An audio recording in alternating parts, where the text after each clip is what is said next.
Like I said, the little one is going to be coming in just a few weeks. And by a few weeks, I mean 2. So after that time, we'll have to see how everything works out with the amount of. Excuse me. It's my camera. All right, you big baby, come here. You can hang out with your dad. Okay. You don't want to? Well, then stop doing that. I always Hi. think it's his. I always think it's his tail that's down, but I know it's your boom mic above your head. But I think it's always his tail up there. I should probably put this a little bit higher above my head. It's not in the stream because it's right here in the stream, so that's why I'm Right. trying to hide it. Hi, everybody. We're live. Uh, it's great seeing you. Um, this is our 63rd episode, and thank you all very, very much for the patience again. I just wanted to let you know that some major life things are changing, as you've seen before. You have seen me get married twice, and you've also heard me say that we're expecting. Well, just to let you all know, we're expecting the little one to come in 2 weeks, and surprisingly enough, on a Thursday. So we are in 2 Thursdays. I am unavailable, unavailable for quite a long time. So after that, there's probably going to be a little hiatus for us. In the meantime, we're going to try to do some kind of content when we can. We may not do a lot, but we will try to do something. So therefore, we hope that you enjoy all the time that you have. If you would like to join our ongoing campaign, the link is right up here to our Discord, where you can roll off and play as a part of our Vanguard, which are all of our players that you see right here. Or you can play as our Ravenous, who play as the monsters that are going to provide the challenge to our players. There's going to be no Ravenous tonight, as we're doing some very roleplay heavy stuff. But if you are curious about any of that, then by all means, you can come and join us, roll off, and this is going to be one hell of a fight, because as we last left our players, they were in Eldadamine. Eldadamine had gone up in arms because they had they had ran into a bunch of mind-controlled villagers. Those villagers has unfortunately lost all of their autonomy, which they know to be the result of being overtaken by the Elder Brain. The Elder Brain being a psionic. As they explosively got themselves out of there, they were able to make their way back to the safety of their ship, the Expedition. Once they got there, they saw that the entirety of the city was up in arms and ready to go after them. Therefore, as a penalty for doing something that was considered a war crime, every single player is locked into their characters, as they are all now on the run. They are trying to keep themselves safe. So any of their secondary characters are now unavailable unless something happens to their characters or they finish this current arc. Therefore, as our players get set, you'll notice that we're going to switch up just a little bit more. We are not going to go back to the ship. We are not going to give the players a chance to choose from 3 different paths. We are going to continue on a current path because of the severity of the consequence that is happening. And that being said, we have 4 players that are going to be joining us tonight. Lord Geyser, Horacenio, Knight Rider, happy birthday to Knight Rider, by the way, and Rose Kai Kai. So, a couple things before we get started. This is a Homebrew 5th Edition campaign, of which you can see a lot of our maps, which are available for free on our Discord, link at the top. Or you can watch any of our stuff on YouTube. All of these episodes are on the Bizarchus Productions YouTube channel, and will be uploaded 10:15 the following day, 10:15 p.m. Eastern Standard Time. We do a couple things a little bit different. One of the things that we do is inspiration cards. Instead of inspiration, we use cards. These are all tarot cards. So our players are allowed to have one Knight Rider. Since it is your birthday today, I am allowing you 2 choices. You are allowed to have either 3 inspiration cards, or you may draw from a horde pile. giving you a free magic item. The Horde's the free magic item, right? The Horde pile is the 3 magic items. Sorry, the free magic item. Not 3 magic items. Free. F-R-E. I think pretty sure I already have a card, and I think I'm gonna save that for, well, when I really need it. So I'll choose from the Horde pile. Choosing from the Horde pile. Got it. So, we'll do that in just a moment. But the players are allowed to use their inspiration cards in one of 4 ways. They're allowed to turn it in and reroll any dice whatsoever. You're allowed to gift it to another player, and they can reroll any dice. You can also force myself or any of the Ravenous to reroll any dice they've just rolled. Or you can tempt fate. You can say, I want to flip the card, and whatever concept is on the other side of that card will affect the game at some point during the session. Some of them are very good, some of them are very bad. It all depends on luck. There's 144 ways that you can probably die. But there's also one way that you can level up instantly. So Halvis, which is Lord Geyser's character, has done it twice. I've done it once. And Nabara's done it once. All right. So I'd like for our players to please introduce each... well, hang on. Halvis has one right now. Halvis has one, and he just bought one with his Trouble Bubbles, which is another thing that you all can do as you're watching. You're going to see the bottom right-hand corner of your screen. You see those little purple bubbles underneath the chat box. Those are Trouble Bubbles. You'll earn them simply by watching the stream. That's it. That's all you got to do is just be here. You can turn it in for wealth, supplies, bombs. You can turn it in for launching a barrage of arrows. You can turn it in for a healing yodel. You can turn it in for all kinds of things, but one of them is a free inspiration card, which he's just asked me to flip. Okay. Halvis, how much personal gold do you have?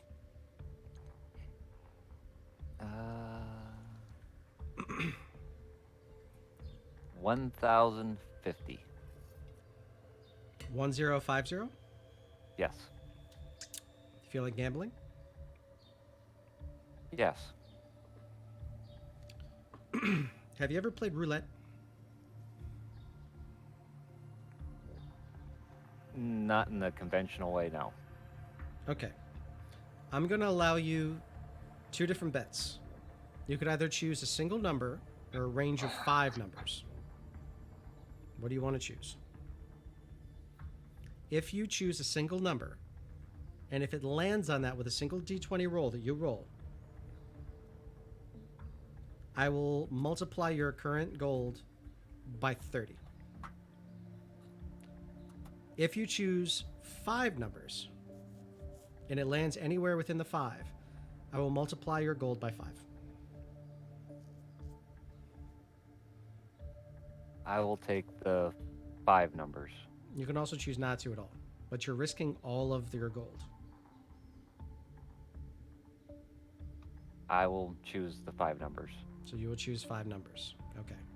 So it's a range of 5 numbers. Are you going to choose 1 through 6? Or sorry, 1 through 5, 6 through 10, 11 through 15, or 16 through 20?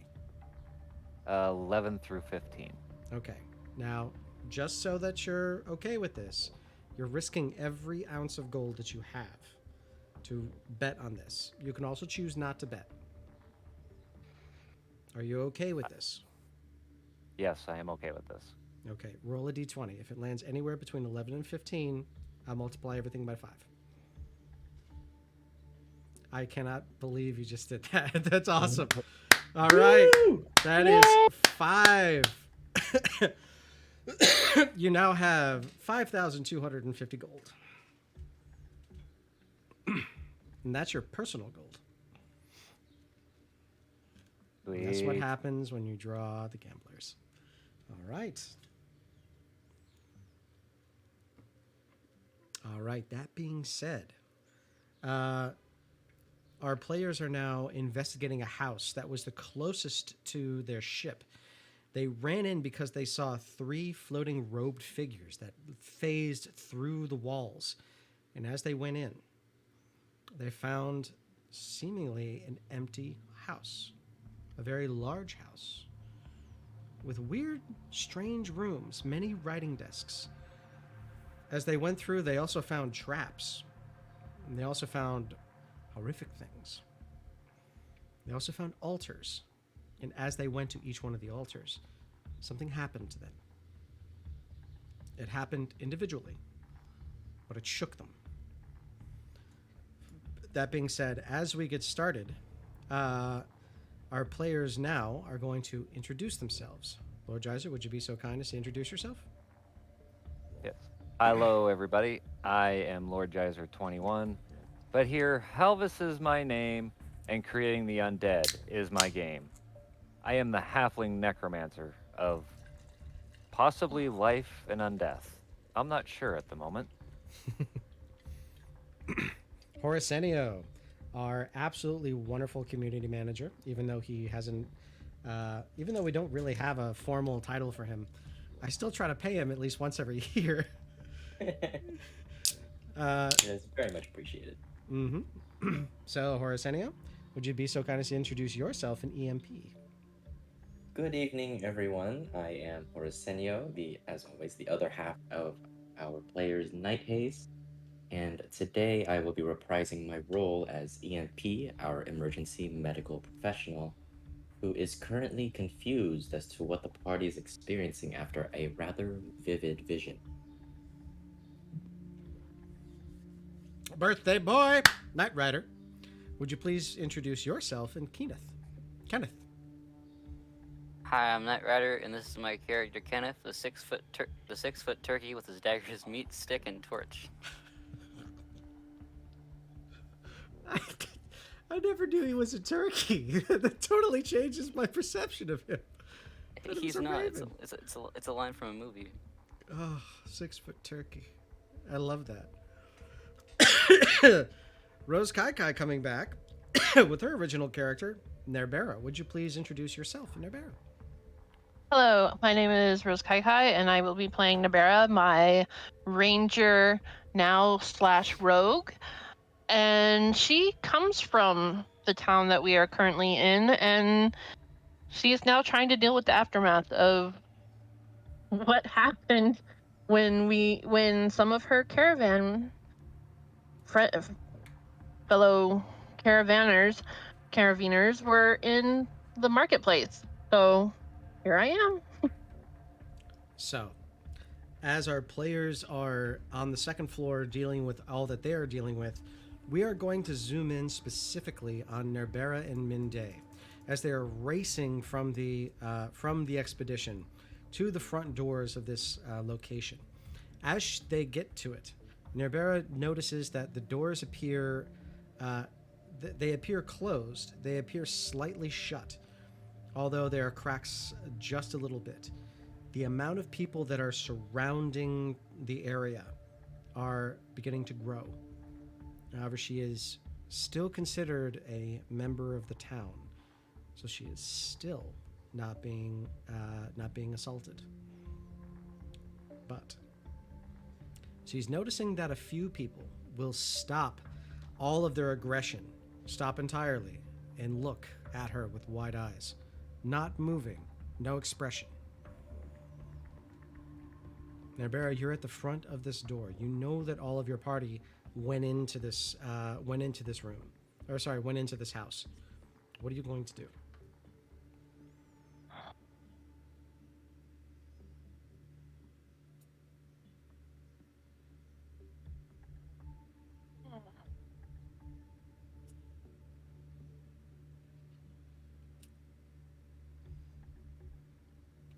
I'm going to speak to those that are looking at me from outside. Do they look like they're just frozen in place, or they're just stopped and looked at me because of who I am? So what you're seeing are a great deal of townsfolk.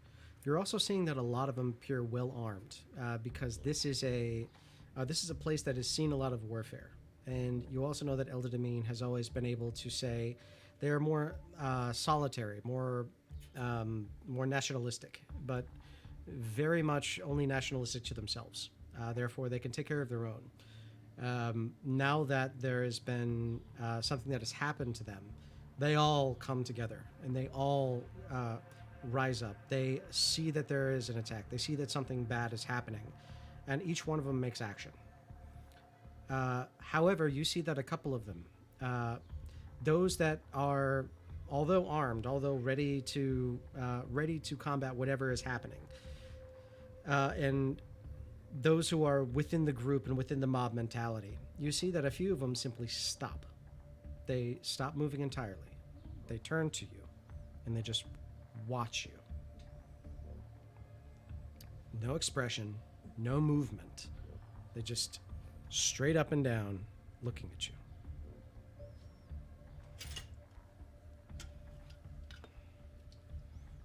What do you do?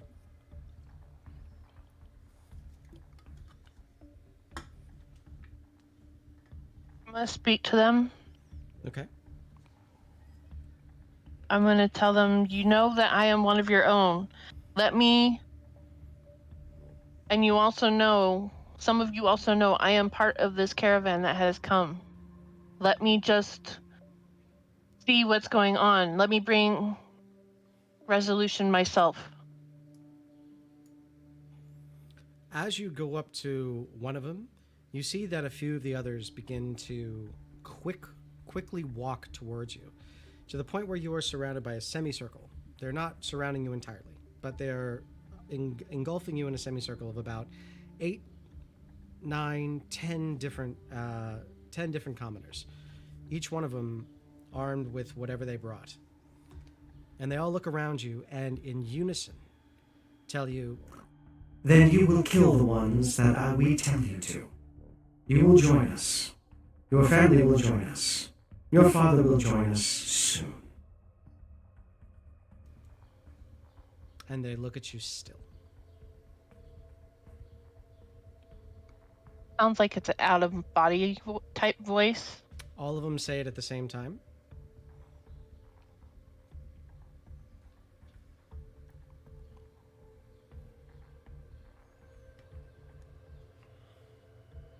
I'm going to just say we shall see if I will kill those who I call friends. And I press my back against the door. There are no friends. There is only the whole. There is only the hive. There is only one mind. And at that time, you feel a massive press against your chest. Your back is slammed against that door, and you are hit with a psionic wave. I need for you to please roll me a. This is a strength saving throw, please.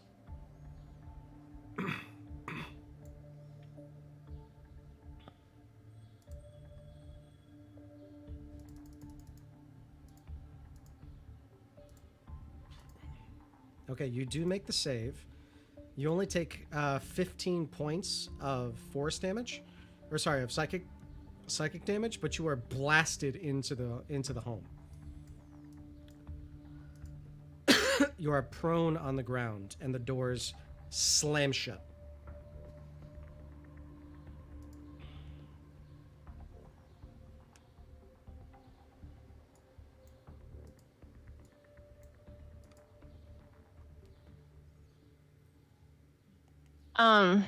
Okay, I'm going to cry out.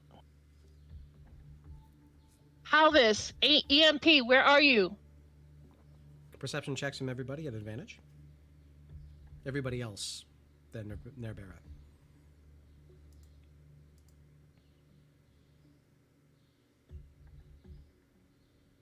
Everyone but me, you said?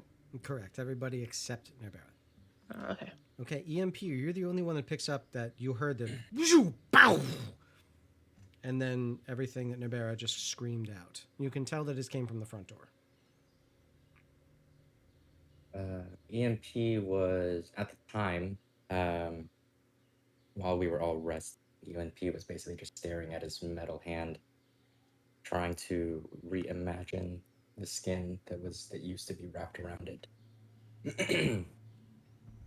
Over the entire thing, he's been racking his head about what he believed he saw, what he believed he felt, and he started thinking about Sulfur and how when he treated him, wasn't entirely sure if everything, all the damage that he had taken was purely internal. On top of that, he noticed Halvis's arm was briefly normal before turning black. So he starts coming up with theories, but before he could voice them, he heard a slam outside and Nerbera calling out. So he stands up and just snaps out of it. Halvis, Kenneth, did you hear Nerbera first?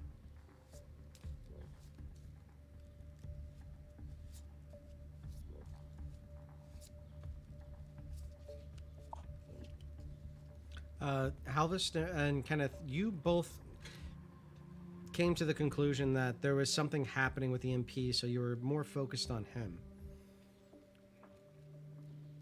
So the answer to his question would be no. No. Could have sworn. I believe we barricaded the front door, but I think something just smashed through it. I mean, we And can go check. probably do it with caution. I think something here is messing with our thoughts and our minds. Could be making us think that that was Nerbera. I mean, that's why we're armed. True. From all the damage that some of us have taken, it hasn't been physical. Just steel yourselves. See if you can kind of keep your heads low. Well, I am quite short. It's not hard for me to keep my head low. That is true. But Should I go down and check to see if it's Ribera, or do we want to do it together, or do you want to stay up here and check your injuries or whatever happened? okay, hang on. Because that was a really bad dad joke, I have to give you a card of inspiration. Because I want to start pocketing all these. Like the worse the dad joke, the better the inspiration I'm gonna get. So every single one of them, I'm giving cards for at this point. Well, go ahead and flip it, Okay. because I do already have one, so.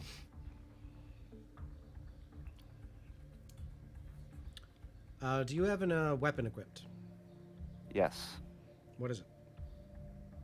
Rend Fortescue. Thank you. That's all. Okay. And while they're deciding, I'm going to actually work on stand myself back up and brush off, and maybe work on closing that door and making sure everything's back where it was. You easily do, but as you stand yourself back up, you notice that the barricade that you had smashed through, you're starting to see the pieces come back together as though they're floating through the air and reassembling themselves. And then you hear a almost sounding like electricity slamming through that wall. And then you watch as the door is completely reinforced once again. Okay. You are now barricaded in. Can I go check, see if it is actually Ribera down there? If it's I say just go check, see what happened. Sure. You make your way down. Do you remember the direction that you wish to go? I will zoom out. Just please move your token a couple spaces at a time so that I can tell which direction you're going to make your way. Remember, there is a staircase here and a staircase here that you have discovered. Do we know if the smoke has dissipated? The smoke has. Yeah, I'll go this way. So the smoke has dissipated. The smoke is still there. It takes a while for that stuff to air out. Okay. So in that case, Kenneth, I would recommend that I would go there. You can go the other way. We can try to fight. Because as a Warforged, I don't need to breathe.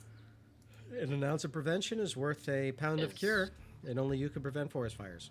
So that Is makes this the sense. way? Yes. Yes, that is a way that you can go. Okay, I'll go down this way then. and I will follow Kenneth. Okay. You all make your way down, and as you do so, you all continuously have the doors open in front of you and close behind you. Open in front of you, close behind you. EMP, you're now in a room. It is still very musty in here, and you can tell because as you're moving through, you're feeling your joints get a little sticky. You're also seeing that the corpses of the intelligence devourers, which you had fought before, are now having sort of a brackish sheen on their exterior.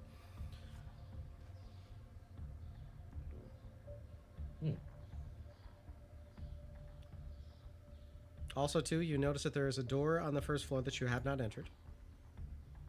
And both of the chests are still open.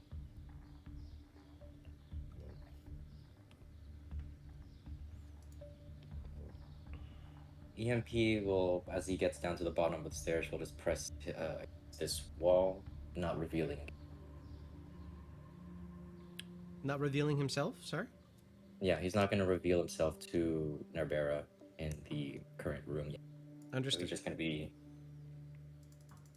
Kenneth, are you going through to meet Nabera in the foyer? Yeah, but since I can go hybrid twice now, I'm gonna go into my hybrid form just in case. I'm gonna charge through the door. Okay. Oops. You are now where, Kenneth? And you're a Path of the Lycan, correct? Yes, I am a lichen 6-foot turkey Utah raptor thing. Utah And the were turkey.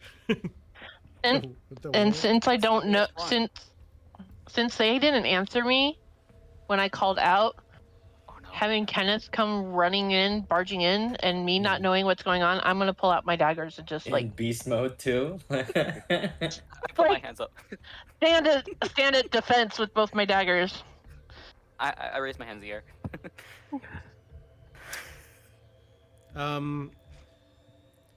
Kenneth, I need a persuasion check, and Nabera, I need an insight check. And I need to look up what a Utah turkey is. Really big turkey. Insight, Oh. okay. Persuasion, right? God, that's an old movie. 2022 Good one, Utah though. Spring Turkey Hunt?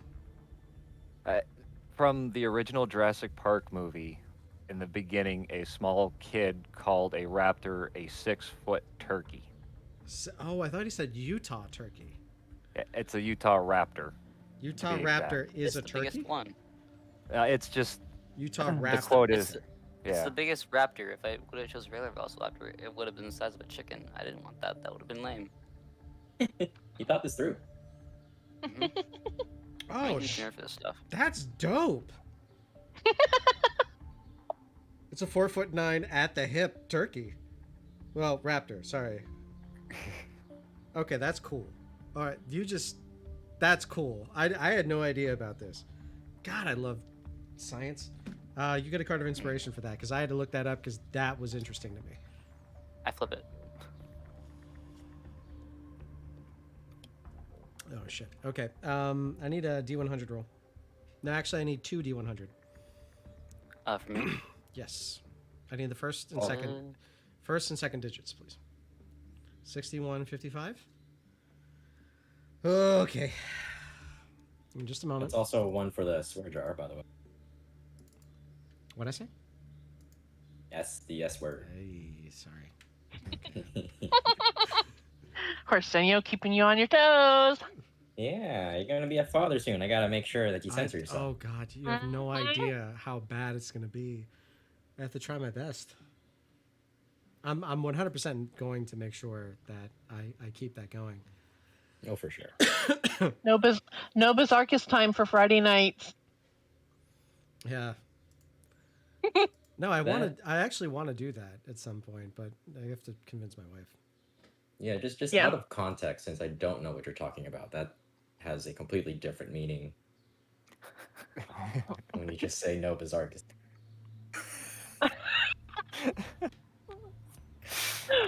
Whew.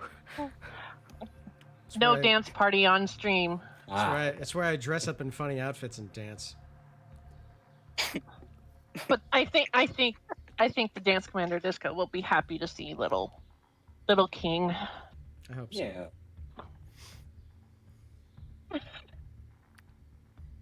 Wow. I love this. Thank you, Night Haze. Okay. All right. I can't not enjoy this one. Roll me a d6. Okay. Nope, don't want that. Go away. Oh, there we go. Nope. D6. There we go. All right, just one. All right. So the moment that you come in and Nerbera has her daggers out, and you see, let's see, a 15 for insight, a 14 for persuasion. So Nerbera, you are able to see through the that this is Kenneth. He's wearing the same clothes, and he's like, wait!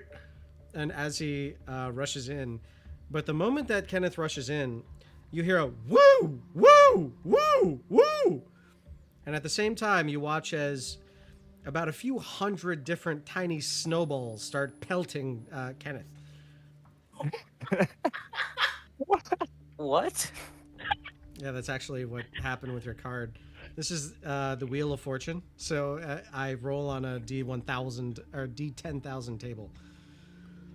Big, I do have a question though. What's up? What about that horde thing that you were talking about? Oh, the horde item. I totally forgot about the Horde item. Yeah. 1 second. I have to get my Horde cards. All right, Ooh, let's get that. fun. That sounds like the sheet of chaos for the stick of chaos. Kind of. Oh, they're not in there. Doggone it. Where'd I put them? I'm gonna just be ducking snowballs. You pretty much are. The snowballs are coming in every direction, but they're only aimed for Kenneth. I try to eat some of them. They definitely hit you in the face. That's for sure. Okay, I got them. I'm just standing in the doorway, shaking my head. All right, so Kenneth, I want you to roll me a d20 and a d4. Like together or just separate? It's separate. I just need the numbers that they roll. That's all. It doesn't matter the total. Four. Okay, so deck number 2 and card 18. Please be something good. Shall we summon Should we summon the Vorpal Sword Again. again? Don't you even start. Don't you even start. Watch, he gets like the deck of many things. Oh That'd be no. I love that. I want to go for a night. Shout it into existence. You did. Something came into existence. What came in existence? So as you are getting pelted with 1,000 of those little of those snowballs, you happen to come across. You see in the chest in the other room that you know that Ian. In the other room that was lit on fire, you happen to see a very long sheath. Oh my god. Should have taken that. I grab it. Can I go? I'm gonna go grab it. I should have taken that card out. I should have taken that damn card out. Wait, fill me in. What is this? I it's don't get this joke. It's the Vorpal Sword. It's the Vorpal Sword. It hath returned. I don't know The what that prodigal is. son. Have you watched Alice in Wonderland? I don't remember much of it. No, it's fine. So, if you ever get the chance, Lewis Carroll wrote a nonsense poem called "The Jabberwocky," and it's the Vorpal Sword is the sword that the hero uses to kill the Jabberwocky. It cuts its head off, and the Vorpal Sword goes snicker snack. Is the way that it is depicted. The Vorpal Sword has been in every single edition of D&D since its inception because it is a extremely fantastical weapon. It's the same thing as the ring that turns you invisible. Or it's the same sort of legendary that is the ring that turns you invisible because that's Tolkien. So the Vorpal Sword is Lewis Carroll, if that makes sense. Nope, but I love it. Okay. That actually makes sense to me, especially with the Alice in Wonderland version of movie with Johnny Depp in it. Hmm. Mm. I now understand that now. Yep. Oh yeah, where they made the girl a awesome action hero. I love that. Mm-hmm. Does it like actually exist in a thing, or like how do I? The Vorpal sword is the most legendary magic item that's in the. And Ah! and in D&D Beyond, there's a listing for a longsword and a greatsword. So which would it be? It's a As long well as a sword. scimitar. The longsword and a It's a long scimitar. sword. Yeah, and a scimitar. It's a long sword. So yeah, basically, Knight Rider, you just pulled a sword that gives you +3 to attack. And if you It roll a natural ignores- 20, you can slash a creature's limb off. Okay, this would have worked so well for Taz. He likes Vorpal. Yeah, I found the longsword. This is awesome. I love this. I give up. You guys are the luckiest people I have ever met. Happy birthday to Knight Rider. Yeah, happy This is a birthday. great birthday present. That you have now put the Vorpal sword back into the hands of the players. Should have taken that card out. I need to see what attunement I can take off. Any of them is the answer to that question. Any of them. Okay. I'm fine with an 18 armor class. Where is it? Ding. So, just to clarify, at some point, Kenneth just started charging Nerbera, who immediately stops. Then he starts getting pelted with a bunch of snowballs out of nowhere. Yep. And then, just all of a sudden, while all that chaos is happening, he decides, I'm going to go into this room and pull out an amazing legendary sword. Yeah, great that fantasy roleplay does this stuff. Otherwise, none of it would make any sense, would it? Don't you know 6-foot turkeys have amazing luck? Yeah, but it only happens for 6 seconds. So you're only pelted by snowballs for 6 seconds. Because it actually does I say go out the you're pelted door, by beast snowballs mode. for 1d6 rounds. This is what I think happens. I come out the door, I turn beast mode. I get pelted by snowballs. I eat one. I look over. Ooh, sheath, shiny. shiny thing. I run over to get that. Yeah. I unsheath it. I was like, ooh, sword, and I run back over to Norbera. Completely forgot that Norbera was in the room. A lot has happened in that time. And I'm Alright. just looking like dumbfounded at everyone. Like, what the heck? I love the chaos mechanics I put into my own game because I am a glutton for punishment. They kill Alright. a bunch of townspeople. You come to confront us, and this happens. Yep. All right. Oh, so boy. Norbera is inside of the room now and is and has a little bit of an injury from getting blown through the door. However, you see that the door is completely intact and still barricaded the same way that it was before.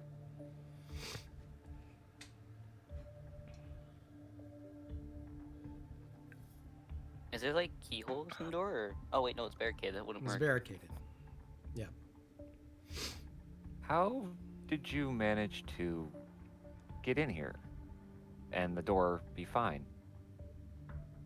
I got pushed in here by a sonic wave from outside, from a crowd of the people that are outside, that all talked at once, like they were all one person.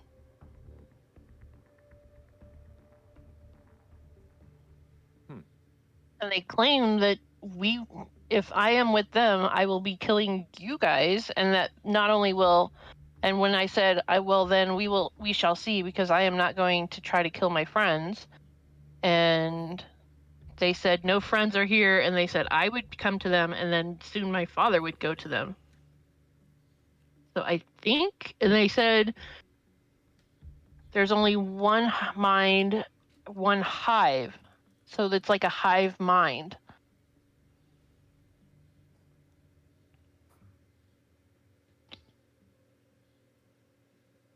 Does Kenneth know anything about what happened in the Feywilds with Taz and all the others, or no?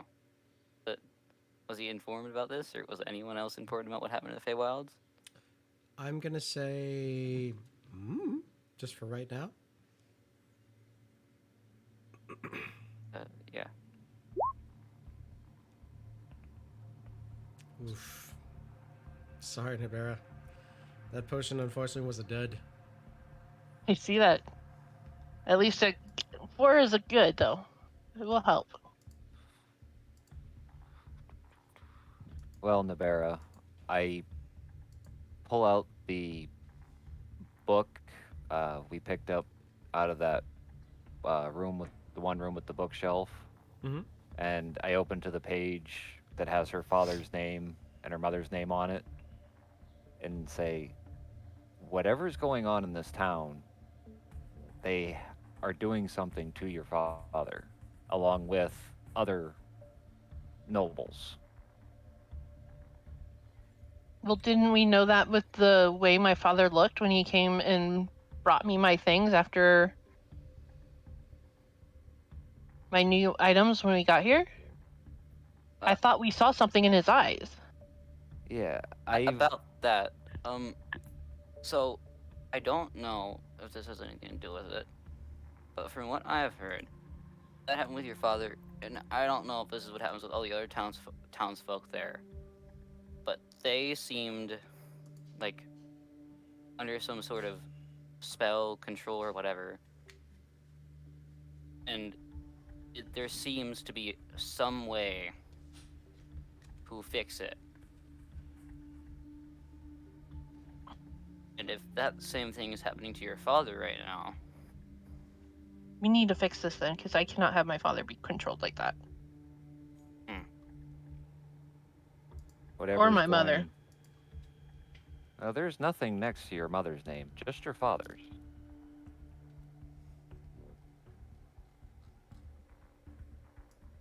and we can't Whatever. exactly leave right now because we're like being chased. Whatever is going on here, we need to find out quickly because something isn't right. This isn't right. And I hold up my arm. And you see that it's ebony with gold filigree. Nabera, I need for you to roll me an intelligence saving throw. Intelligence saving throw? Correct.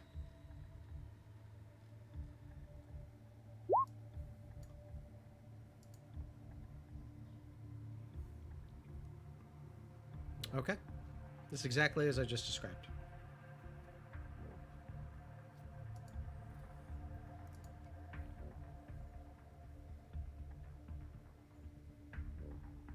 I had tried to heal EMP and ended up causing him harm. And I don't like it. My goals are my goals. My goals are to protect my friends, and my family. I will not harm them to achieve my ultimate goal. I don't like this at all. I don't either. When they said that I would be on their side and that I would be forced to go after you, I was like, no, that's not happening. And that's when they At least that's hit. valid. That's when they hit me with the sonic wave saying, then you are against us, and shoved me in here.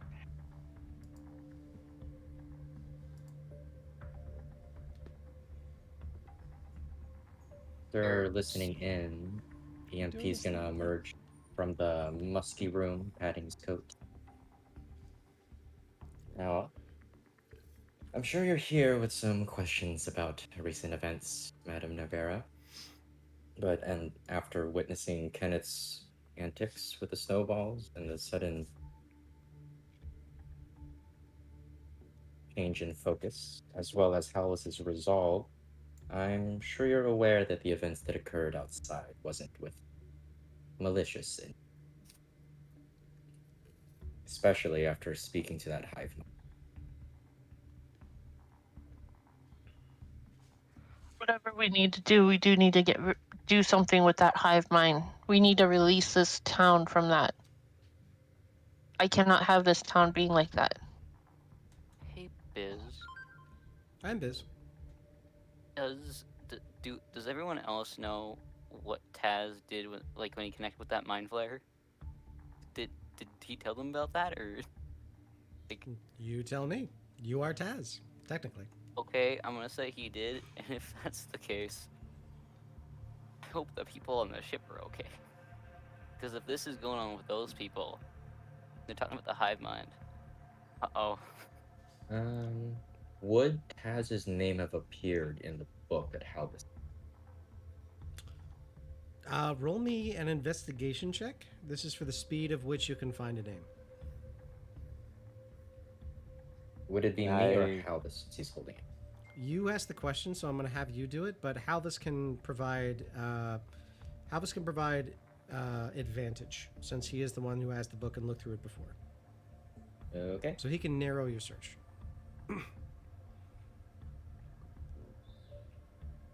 Yeah. Okay. You look through a massive amount, and you do notice the name Taz in the book. Oh no. Oh, wait. Seems that one of our caravan members are affected here. So if we don't take this creature down, Only I had wings.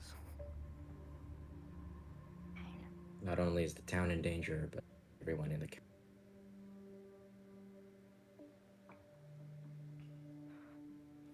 Orsenia, can you do me a Yeah. favor? Just take off your noise filter. You're cutting out at the end of each one of your sentences. Okay. Thank you. Would I have noticed anything on the ship before I left?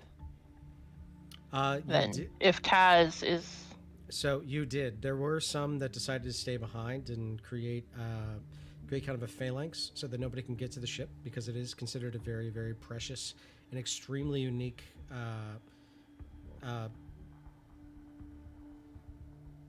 Money. unique property. Yeah. Yeah. And it's yours. You all built it literally from every plank to every carving. So they're doing their best to stay behind and protect it.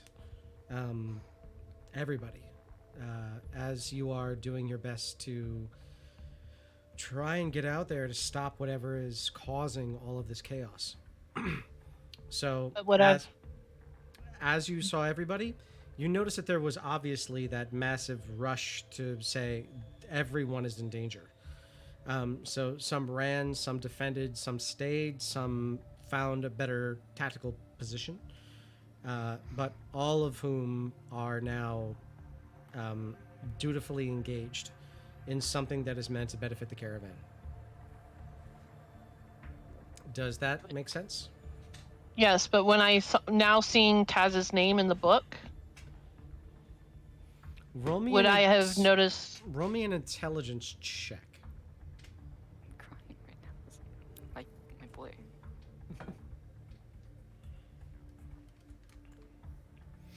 No, You're I not. wouldn't noticed anything. You wouldn't have noticed. No.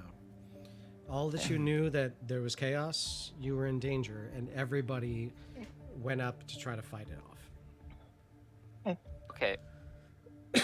Guys, so there's obviously stuff going on the ship, or maybe stuff going on the ship with, Taz being linked with the Elder Brain, or whatever it is. So I say we finish exploring this house and try to just end this once and for all. Well, we are not getting out of this house because when I stood up to try to fix and close the doors shut on themselves, and the barricade went back into place. So the Yeah, house but is holding still- us here. You still blasted through it. The hive mind blasted me into it. Yeah, but you still got into it. Meaning that there should be a way to get out. By brute force, or either by brute force, or by defeating the people who are in here. Or supposedly in here, I should say.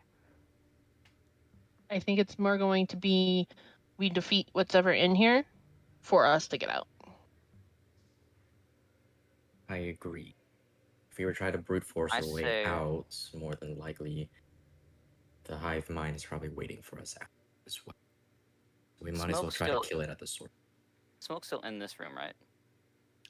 It's not a smoke; it's more of a haze at this point. However, the haze is still choking.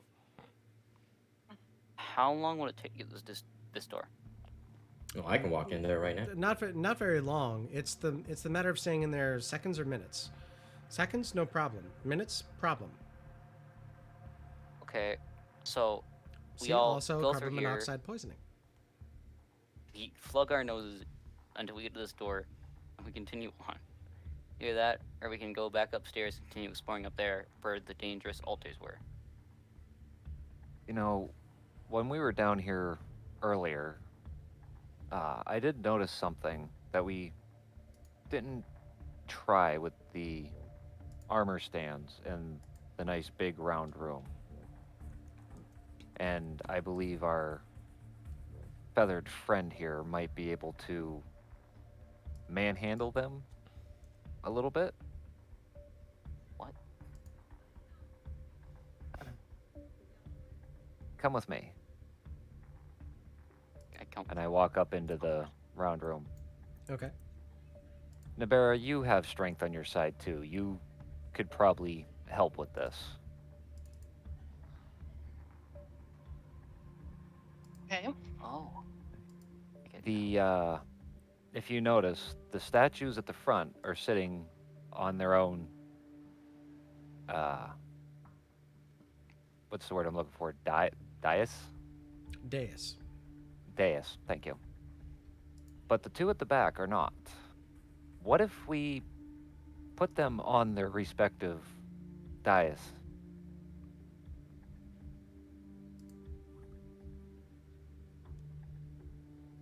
I don't have the strength to move them.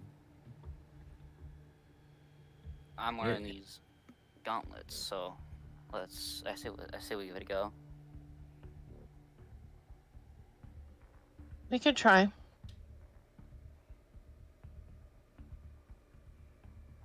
You're talking about these ones, right? That we have to move. Correct. Yep. I guess I'll try to move it on its whatever it's called. Okay. Try to shift it onto the dais. All right. Are you going to do one at a time, or are you going to do both at once? We'll continue to ask that question. I think we should do it at the same time. Sorry. I apologize the way that I said it. Are you going to try to do one at a time, or both at the same time? Both at the same time, because I'm wondering if it's like a activation thing or not. So I think we should do both. Okay. I need strength checks from both of you. Strength check. There we go. Ah. You're both pressing, but you're feeling a shift a little bit.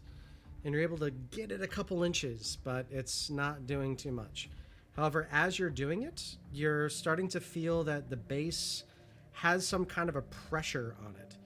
Like you should be pushing it, it should be leaning and tipping over, but it's not. You're pushing it as though it is one straight thing.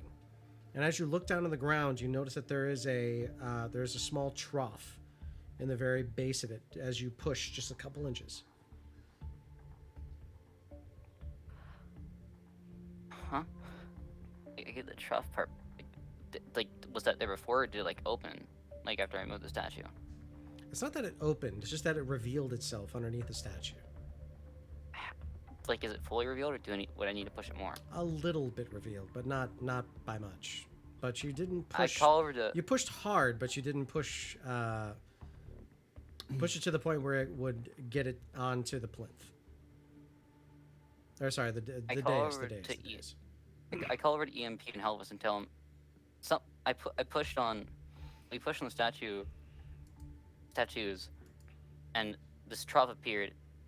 I think we need some extra power. Why don't you guys give us a hand at pushing these?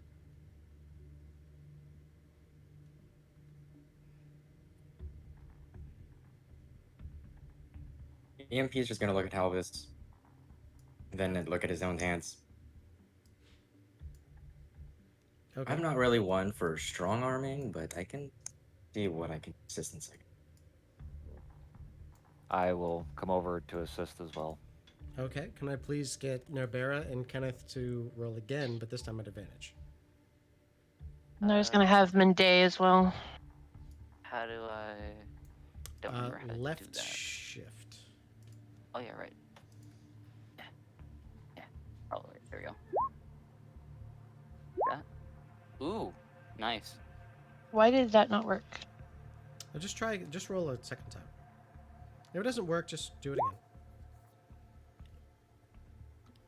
again. That's what you needed. You needed a little bit of help. So as both of you push, you feel everything roll into place. And as you look down, you notice that each one of these statues is on some kind of a trough.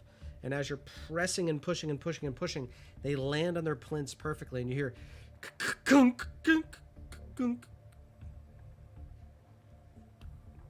And almost simultaneously from above you, you hear which sounds like a lot of things dropping onto something hard. Are the troughs still there? Like that you're. The troughs are still or there. is it just- Yeah, but is now there, the like anything in them or like what? no, they're very very small. They're only like inches. Think about a like a track, like it's a bar and a track, and they slid across that track. Oh, I want to say boxcar, but I know that he's never done that before. I've heard of it, but I don't know what it is. A match car used to be something that you would have like a little radio controlled gun, and they would run on a track really fast, and there'd be like shops that would have them, and you can go, and there are hobby shops and you could make them super fast. I'm sorry, I'm old, but they were Actually, I think You're I still aging have the rest one. of us too, Biz. no, Don't worry they were about it. so much fun because They we all were went to fun. the. Now? They were fun to play with. Yeah. Oh I my think god! there's one in my grandmother's basement. I know, they were so much fun. They were, oh god, they were one of the most fun things that we ever did as a kid. Orisenio and Knight Rider, we're not saying that you missed out, but you missed out. Oh no, I played with some. Like I would before I would just max out on the little Hero. gun thing and spin out. Hero. I mean, I played with Hot Wheels. We need to find one place that's Kind still of like a surviving. little. Okay, so Mainly more or dinosaur less like a toy. little like if you had a marble in a track and you were rolling it down that kind of like that. That's exactly like. Or, yeah. And so we heard something fall on something else above us. You heard many do- things fall on a lot of things up above you. Do we want to check up above, or do we want to go into the room that we haven't entered on the bottom floor yet and try to complete the bottom floor before we, do anything upstairs? Did we put everything? We put those statues where they were, right? You did, yes. Okay. So you put the statues onto the plinths, which are here. Okay. Oh, that makes a lot more sense now. Sorry.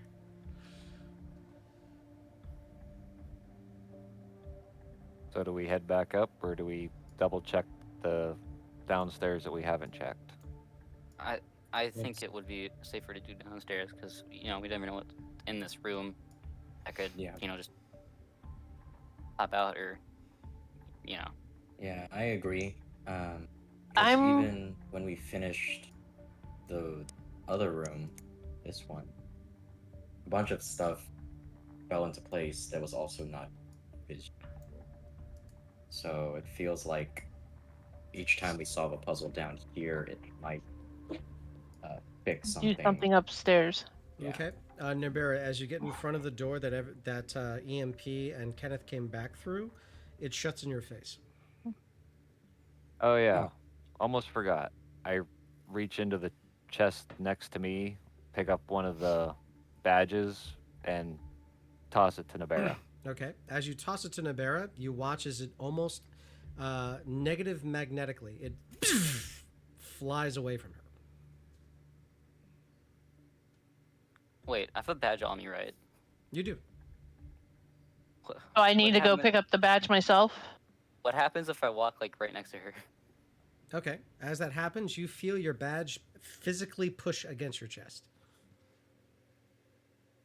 Also, I do have a question. You said that there was like eyeball things like above these doors, right? There are. Do we need back in this room? So it seems like I have a negative effect on everything else. Like the house does not want me here. Out of curiosity, Mm-hmm. EMP, do me a favor. I pull off my badge and I hand it to EMP. Oh, Pull off the stupid. badge, you hand it to MP. MP holds your badge. I look at my arm. Is my arm still black? Arm's still black.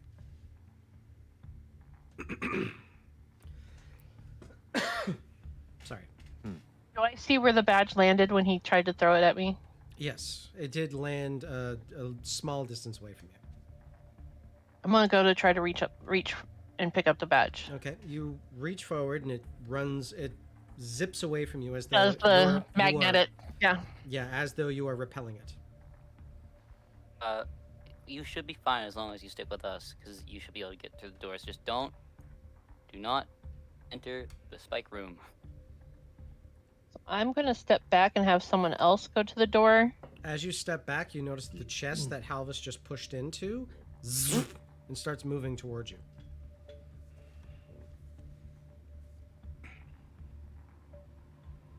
So the chest moved towards me. Correct. It moved a little bit, a couple inches, but it actively moved towards you.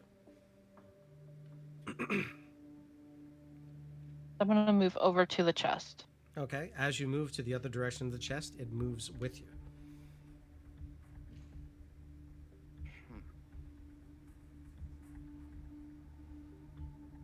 What the heck? I'm gonna look into the chest, see what's in there. Okay, you open up the chest. As you do so, you see a lot of different badges that are in there already. As you look down in, all those badges and flip up as though they were covering a smaller set of other badges. These badges are plated in gold and platinum. However, there are 2 badges inside and a slot for a third badge where one is missing.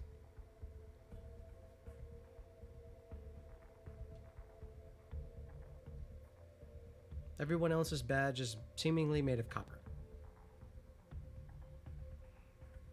I'm gonna reach for one of the 2 other badges. You reach down, grab them very easily. Seems you're too good for a college. What would happen if I tried to grab one of the gold ones? Okay. Just out of As you do curiosity. so, you actually feel your hand stopping and you can't get any closer. It feels as though there is some sort of repulsive force that doesn't allow you to do so. Oh man, this place really doesn't like birds, does it? Thinking- Going through the room. Thinking back to spite. when my father came to bring me my items, when we noticed him acting strangely, do I recognize one of these badges, possibly on my father? Roll me a wisdom check. You have to get a 10.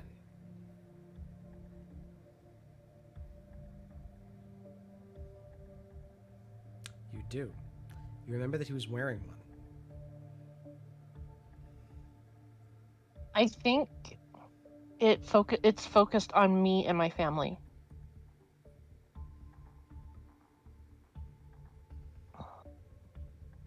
Because my father has the one that's already missing. You notice that it's very nondescript, so it has nothing to do with your family crest. You know your own heraldry, and none of it is the same. This seems to just be a normal, what looks like a round Targe shield. You cut out for me. Sorry. You know that it looks just sort of like a round Targe shield. So it Okay. has nothing to do with your own heraldry. Okay. I would like to yell over to Helvis and EMP to try to see if they can grab the badge. Like to see if it's, They do the same thing. If It it's seems to be rejecting them. However, when Halvis reaches down to try to do so, Halvis, I need for you to roll me a intelligence saving throw as you're doing that.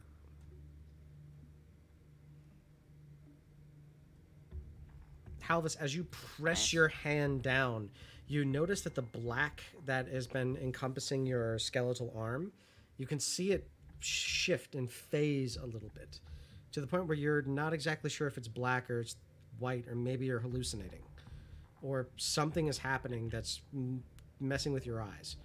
But you pull it back and your hand is black again.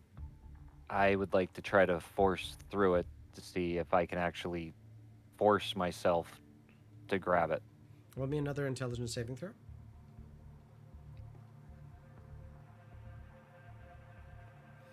You press down even harder and you try to force as much as you can, and you watch now as you see your entire arm start to glow bright white.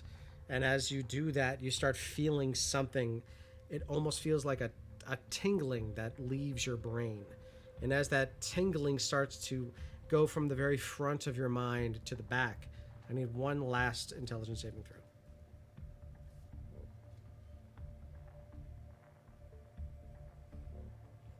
As you start feeling that tingling and eventually gets to the back, you start hearing. Yeah! So close.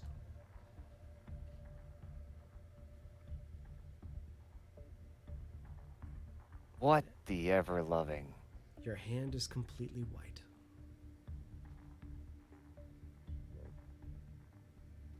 Can I pick up that badge now? You reach down and try to pick up the badge. You still cannot. There's still a very strong effect on you that keeps you from touching it. But you feel your arm and it now looks normal. You also look at everybody else and you notice that Kenneth and EMP both have this sort of wave across them.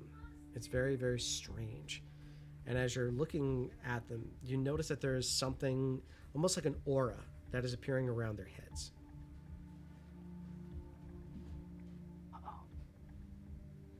EMP is gonna give back the badge that was given to him. Okay. You now have your own badge, but not the same one that Halvis gave you. You give back Halvis's badge. Mm-hmm. I take it. Okay, you take it. Nothing changes. Hey, Biz. Go ahead. Can I do like an insight check or whatever to see if my mind feels like different than I did before I entered the house? Go ahead. I think I'm piecing together what's going on here. You're inciting yourself. I love that. Mm-hmm. Okay. You're in fight or flight mode right now, so everything about your body is based on what is my initial danger. And my biggest initial danger is that I was just hit by about 100 snowballs out of nowhere. That's my biggest problem right now. I do got one crucial question though. What's that? Were they icy? Not icy. Fluffy.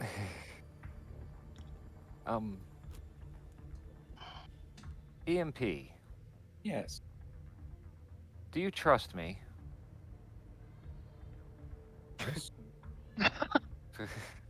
I don't think you should.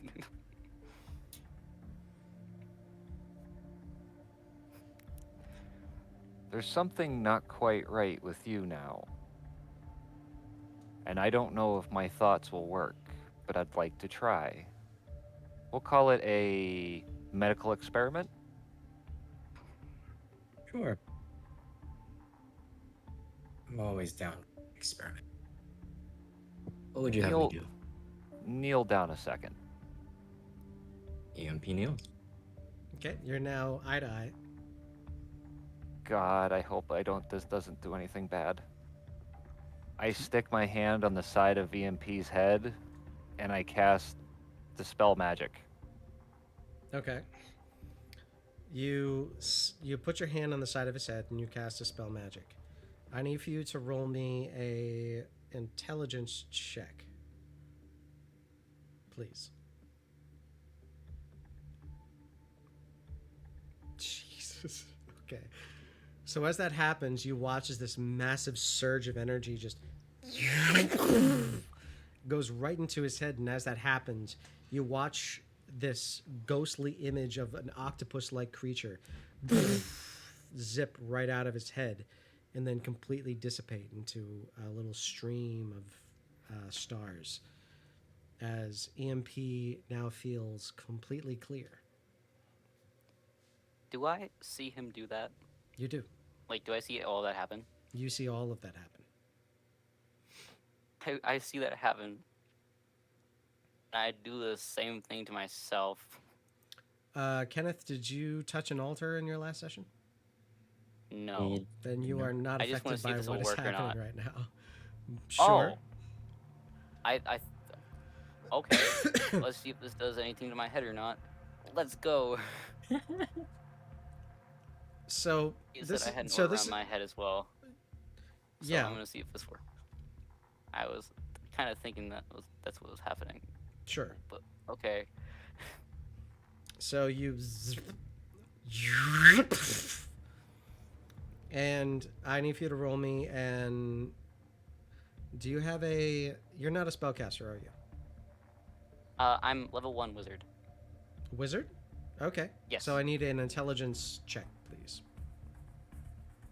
Oh, my intelligence. Let's see. Uh oh. Okay, so you and it goes right back into your head. However, it doesn't seem to be. You don't feel anything different from the time that you cast Dispel Magic, to the point where you are not sure if it worked or not. Did I see what it looked like? Or It is looked like just, you cast. ooh, something came out of It my looks head. like you cast a spell on your own brain. Ooh, I feel funny. You don't.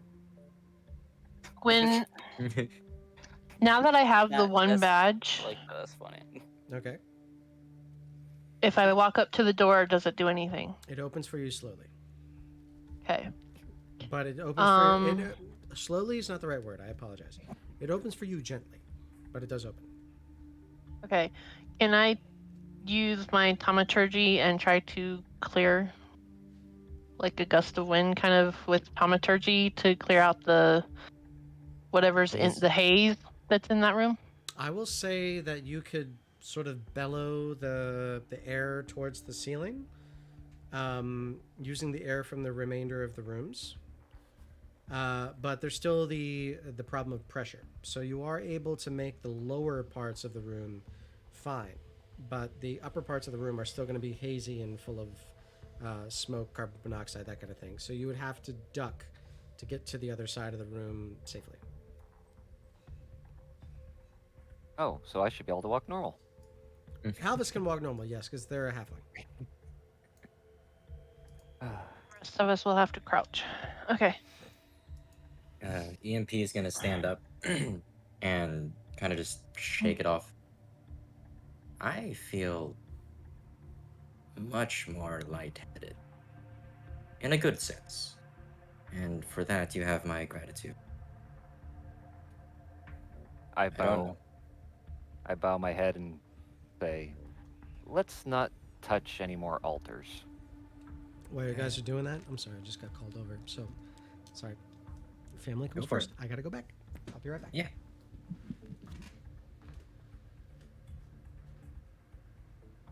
And with that, EMP isn't concerned about what he saw in that vision anymore. It's more focused. What we're here to do. Wonder if I lost brain cells. Just blast myself. That just happens when you get older. This Yeah. power of magic in my head. I feel like you magically just smacked yourself with a wooden board. Probably. He said I had an aura around my head too, right? Yeah. You did, but it's a different kinda one, figured that's- probably. I kind of figured that's what was going on, that we all had like this thing in our heads. Could be like just upon entering the house, there was something already influencing us from the beginning. But the fact that some of us directly touched some of the altars kind of gave it access into our like it Yeah. allowed it to take root. Shall we try to go on to the next room? Yeah, I mean we probably should. Sounds good to me.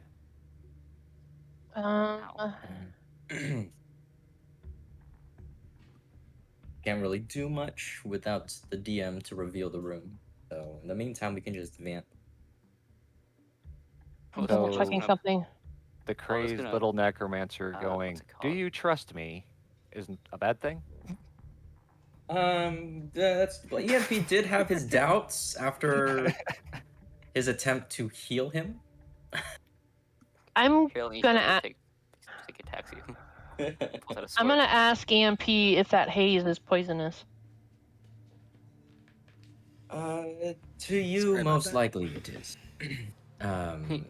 Earlier, what we Hey, did was lots of flames kind of enveloped that room, and we've just been waiting for the smoke to clear. With all the buildup and everything like that, if you do breathe it in for too long, it will prove to be poisonous. Okay, because I can probably. It says touch a creature, but I probably cast it twice and touch, or even 3 times and touch the 3 of us and do protection from poison. Well, I believe it should be fine, as long as we're not lingering in the room. If we just step in and get into the next one, go upstairs, or go into that next room, we should be fine. Okay. So Then there's I no will need wait. to use up any other spell. Okay.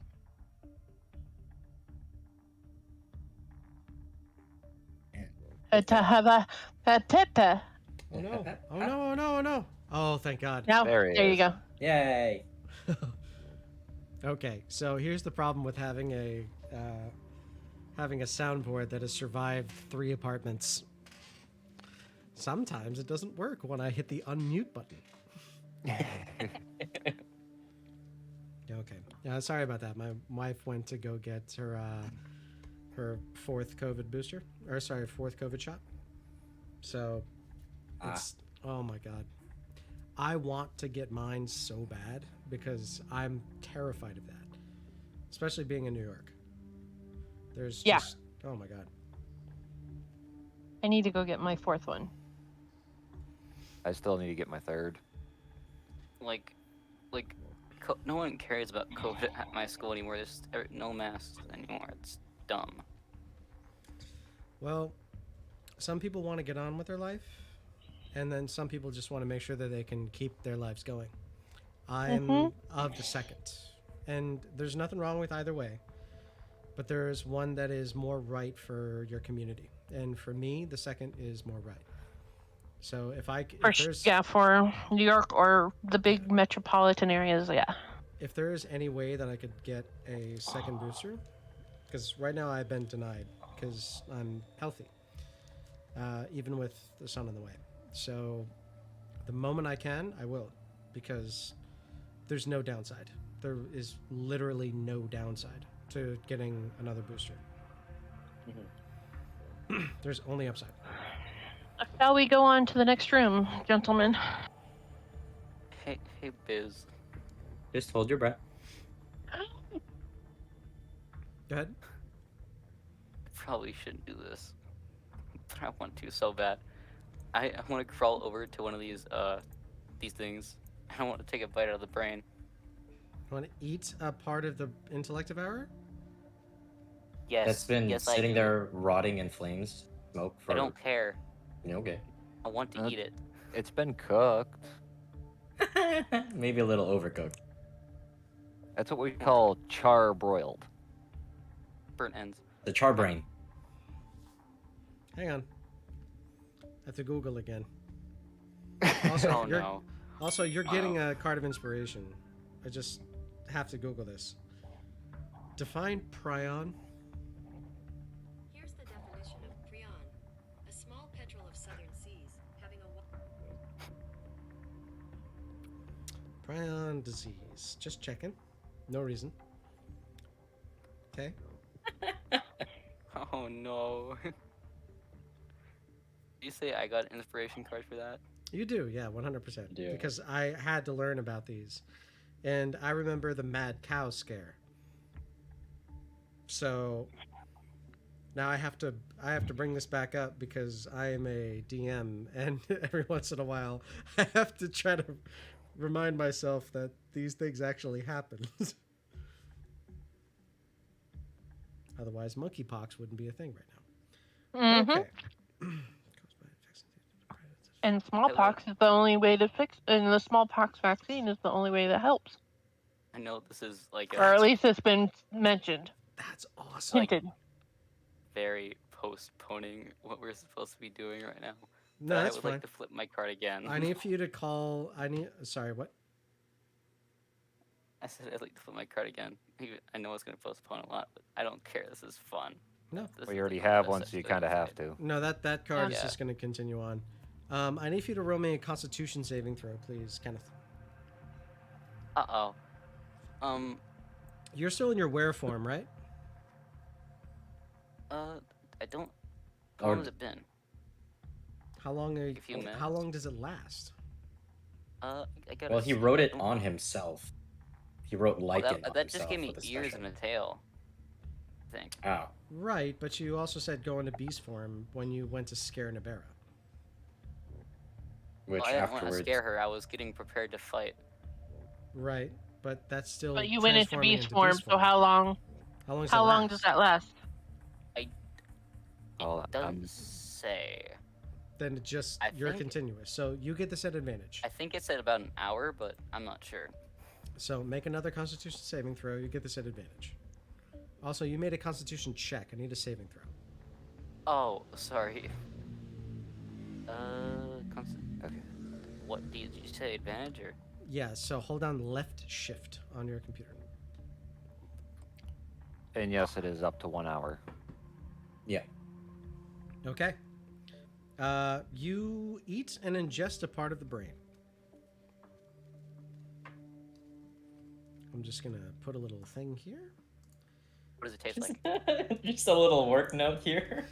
Don't worry, that probably doesn't mean anything. Oh god, I just get connected to the mind flare again. Be funny. Not I'm mind gonna flare, step up Killer to the Brain. door. I'm gonna step up to the other door to the room that we haven't got to. Does Okay. the door? The door opens very slowly, and in the interior you hear and you see your father in a very, very bad physical state behind the bar. And he seems to be drinking water and drinking whatever he can find very, very quickly. However, he looks entirely dehydrated to the point where his body is completely chapped. Do I see this? All of you see Uh, this. He's really there. I'm Is- gonna run over to him. Is he like puking up blood? He's not picking up any blood. Okay. And I'm gonna scream out, "EMP, help!" Should have done this a long time ago. Yes, yes. I heard a lot about you.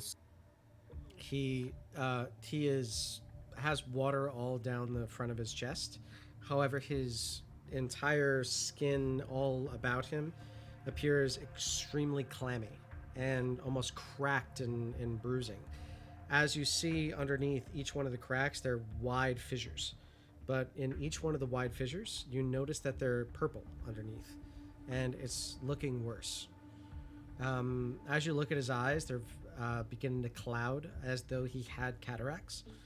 And you're seeing that his chin appears to be growing some very long follicular tags.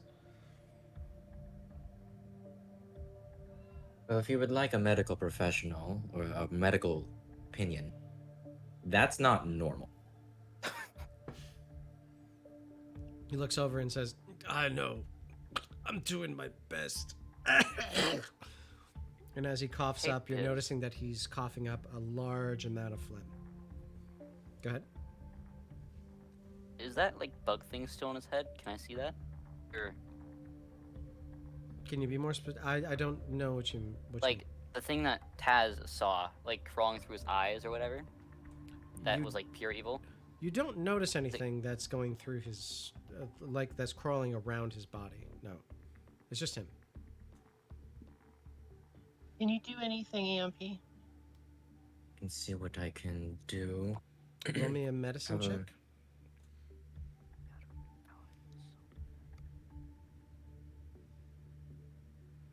$29. What is the DC that I set out for this? This was... EMP, as you're looking across Gerey and you're doing your best to try to discern exactly what is happening to him, you're noticing that although he is Fearbulg, he has lost most of the hair across his face. He's lost most of the hair across his arms. And you're seeing that he's losing moisture incredibly quickly. You're also seeing that he is almost drowning himself in the amount of liquid that he's putting into his body. However, it doesn't seem to be traversing. As you look at him and as you try to examine him and you put your head forward, You look into his eyes once again because you saw something before there, and now you see many different movements behind his eyes as you look into his pupil. You also notice that there is this strange vibration as you put your hands closer to his head, one that was very familiar to you just a little bit ago. Doubt that this will do anything, but you said he's drinking like a crap ton of water, right? That's correct. Can I dump some holy water down his throat? See if it. I doubt it's Holy gonna do water. anything, but Sure. yes, might do something. Okay, so you uncork and pop him some holy water, and you go, and you try to tip it up into his mouth. And as that happens, you can hear a little bit of a sizzle as it goes down his mouth, almost like pop rocks, or a fizzy drink as somebody drinks it with their mouth open. And as that happens, you're actually noticing that you're seeing little sprouts of hair start to come out of his cheeks, out of his forehead, out of the side of his eyes, and out of the side of out of the side of his temples, and out of each one of the pores of his arms. I would like to look at everybody and just see if anyone knows any holy magic. I really wish we had paladin right now. I don't have If anyone that knows kind any of like, holy magic. spells, see if they can help this. No. Science is the only thing I have at my disposal. EMP, But I have- roll me a medicine check at advantage now that Kenneth just did what he did. Okay. You know that there is an ingredient in holy water that is actually alkaline. And you also know that there is a little bit of yeast that goes in through. So there is a small alcohol content that is through that. You know that if he is behind the bar trying to drink as much as he can, he must have had some relief somewhere. So there's potentially something that could help him in this area. You're just not exactly sure as to where to find it. But you know that drinking water doesn't seem to help. Having the holy water did seem to help a little. He is behind here, so he must be behind here for a reason. Those are the 3 clues I will give you. Well, I don't know if he's gonna start doing that, but while he's doing that, or whatever, I'm gonna try to take the water away from him. It does seem eventually he's gonna drown himself, so I'm Okay. gonna try to take the water away from him. It's obviously not helping. Okay, so he's like, "Oh no, please." I tell it straight to him. This obviously isn't helping you. What did you drink out of, or like had? What did it look like that made you feel better that you're drinking all this water? I don't know. I was just here. Please, I need to. This is the only thing that makes me feel like it's me. Wait, And as he Gerey. does that, you notice that the little follicular tags on his chin start to move. Start what? They start to move. Can I hand him the vial of antitoxin? Sure. You unpop the vial of antitoxin. You put it to his lips. He drinks up, and as he drinks, it all goes down his throat, but nothing seems to happen. Halbus, go ahead. Gerey, this helped you once before, and I gently reach up and try to get as close to his head as I can, and I'll cast Protection from Good and Evil. Oh yeah. Okay. So that just happens. As that happens, give me a second.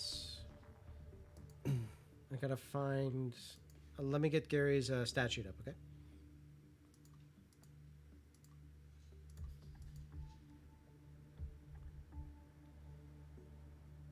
Okay.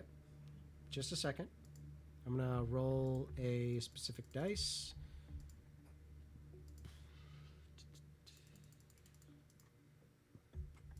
Okay.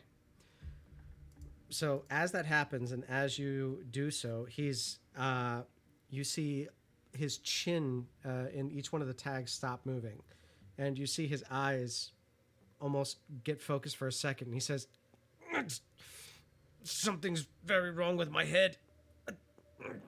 Get it out of me. I thought it was just sick. Help!" And he looks worse and worse and worse. Nerbera, you also notice that he has the same platinum and gold badge wearing on his chest.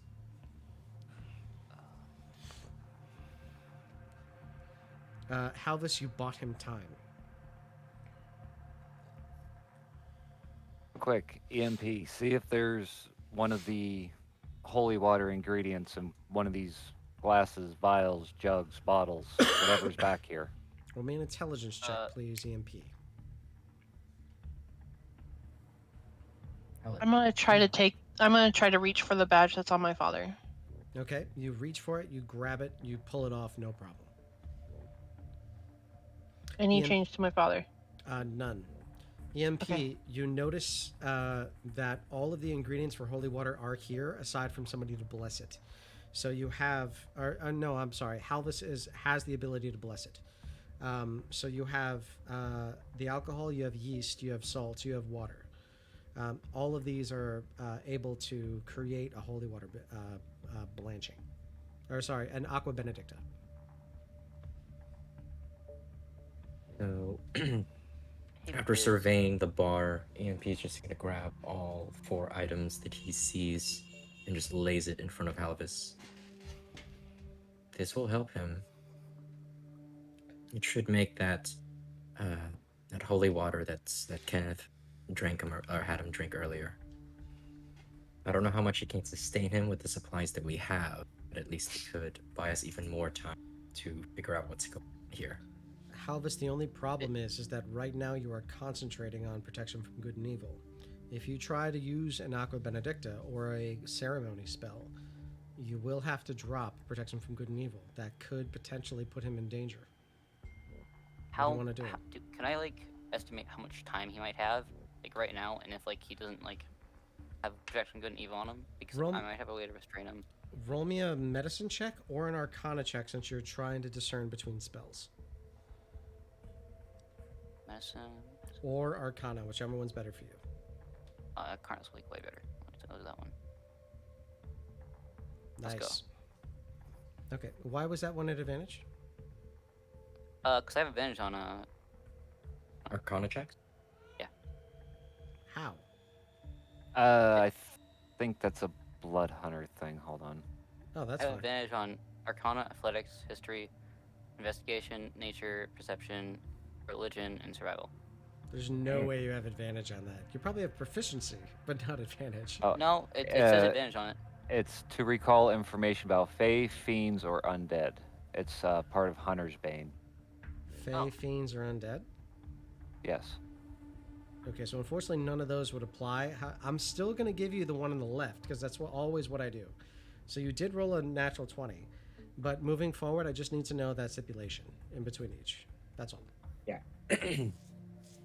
So if it's for the Fey, fiends, or undead, I may only take the one on the left, even though you may have rolled a natural 20 on the right. Are you okay with that? Or Yeah. do you want me to emphasize this is the reason why I took whatever number? Oh no, I'm fine. You're Okay. good. Gotcha. Okay, so you know for a fact that if Halvis is to drop concentration, you're very, very sure that there is some kind of a transmogrification going on with Gerey right now. That if he drops that, there's a very good chance that in the next few minutes, Gerey will not make it. And Gerey will go through whatever full transformation will happen. Would it still? Do I know if it would still affect him if he was in his form, or not? He's Because even always in his form? I don't I know meant how to like answer your not. question. That's not what I meant. I'm getting confused with my hybrid form. Like when he transforms. That's what I meant. Like from his. Are you talking about like from Kenneth or are you what he is talking about now. Gerey? No, like Gerey when he's like what he is now, and then he presumably like turns into what the people outside are. I think he's asking if he'd know if the holy water would affect him if he transforms into whatever he's changing into. Something is different about Gerey. Something is very, very different because there's a transmogrification happening. So he's transforming. Everybody that you encountered outside, which was aggressive towards you, simply was under some sort of mind control. And that you were able to discern. Uh-oh. Okay. This might be a mistake. How long it might take him to do this? What kind of spell would I need to have to bless the water? You would need to use the spell Ceremony in order to make holy water, of which that takes 10 minutes or longer. Of which I don't think I actually have. Okay. Did you say it was like one ingredient in the holy water that affected Alkaline. him mostly? It was alkaline. So Can't we just use search the that. alkaline? And while Helps is doing that, because I'm assuming if he's searching right now, he's dropping his concentration. And I God don't knows what's actually gonna have happen. ceremony, so Do we I have couldn't do any? that. Do we have any spells that can turn water into holy water? we don't need a holy water That's though, right? ceremony. Is it just ceremony? Didn't it seem like the alkaline just affected him? Like, isn't that what you assumed, EMP? Yes, but I think I also the thought process is if we make like an entire batch of the holy water, it can sustain them for long. It God, I potentially could, but really it would should've take brought the my spell paladin. Ceremony to do so. Yeah. I could Alkaline would still sustain knock him, him though, right? out. If we knock him out, well, there's no telling that it's possible that it's the reason why Gerey has taken this long to take into form is just because of his pure willpower. He's trying to hold back the whatever demons is pulling. So if we Would knock I it out, we might speed up the process. Would I know if the spell magic would work on him as well, as like it did me in EMP? You could try.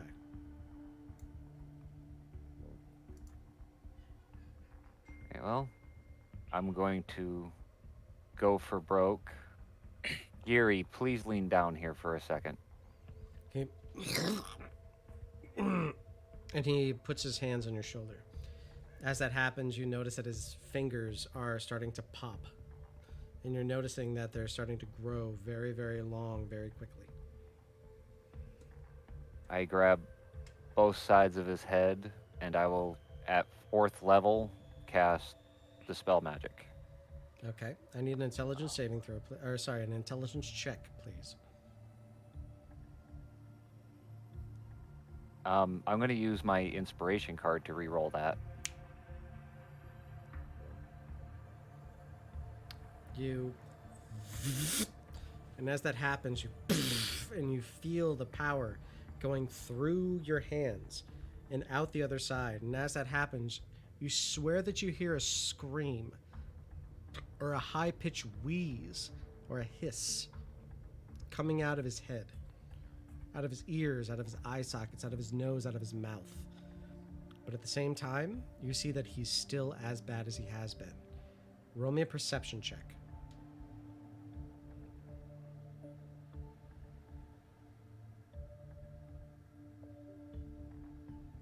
You notice that the motion behind his eyes has stopped.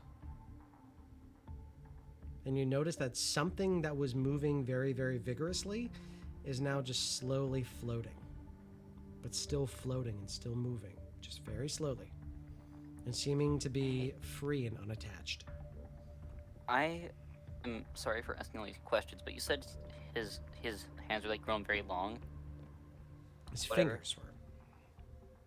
Have I seen a mind flare before? I don't know what's going on, but does it look like anything I've seen before? Roll me a Like what's happening roll me a wisdom check. If you get above a 10, I'll say yes. If you get less, then I'll say no. Check. However, you as Knight Rider, do you know what a mind flare looks like? I know they have tentacles on their face. I don't know what their fingers look like though. Wisdom.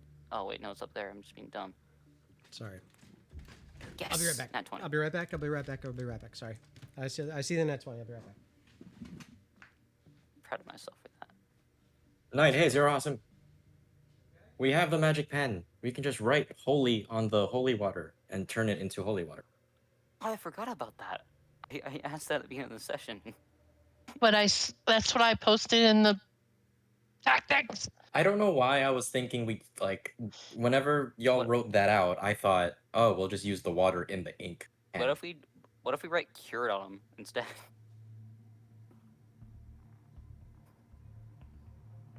it might not be that simple because remember the more we started writing like random stuff on the chairs, Yeah. tables, random effects started happening that we weren't entirely like it was somewhat related, but not our like intention. So if we put cured, it might be like cured of an allergy. Yeah. Or Oh, hey, you I'm know, not allergic to pollen anymore. or That's maybe nice, but I'm cured still ham. dying. Yeah. Oh god, that would suck. We turned him into a cured ham. It's Christmas, everybody. Oh. God, that's really dark. Sorry, Nervera.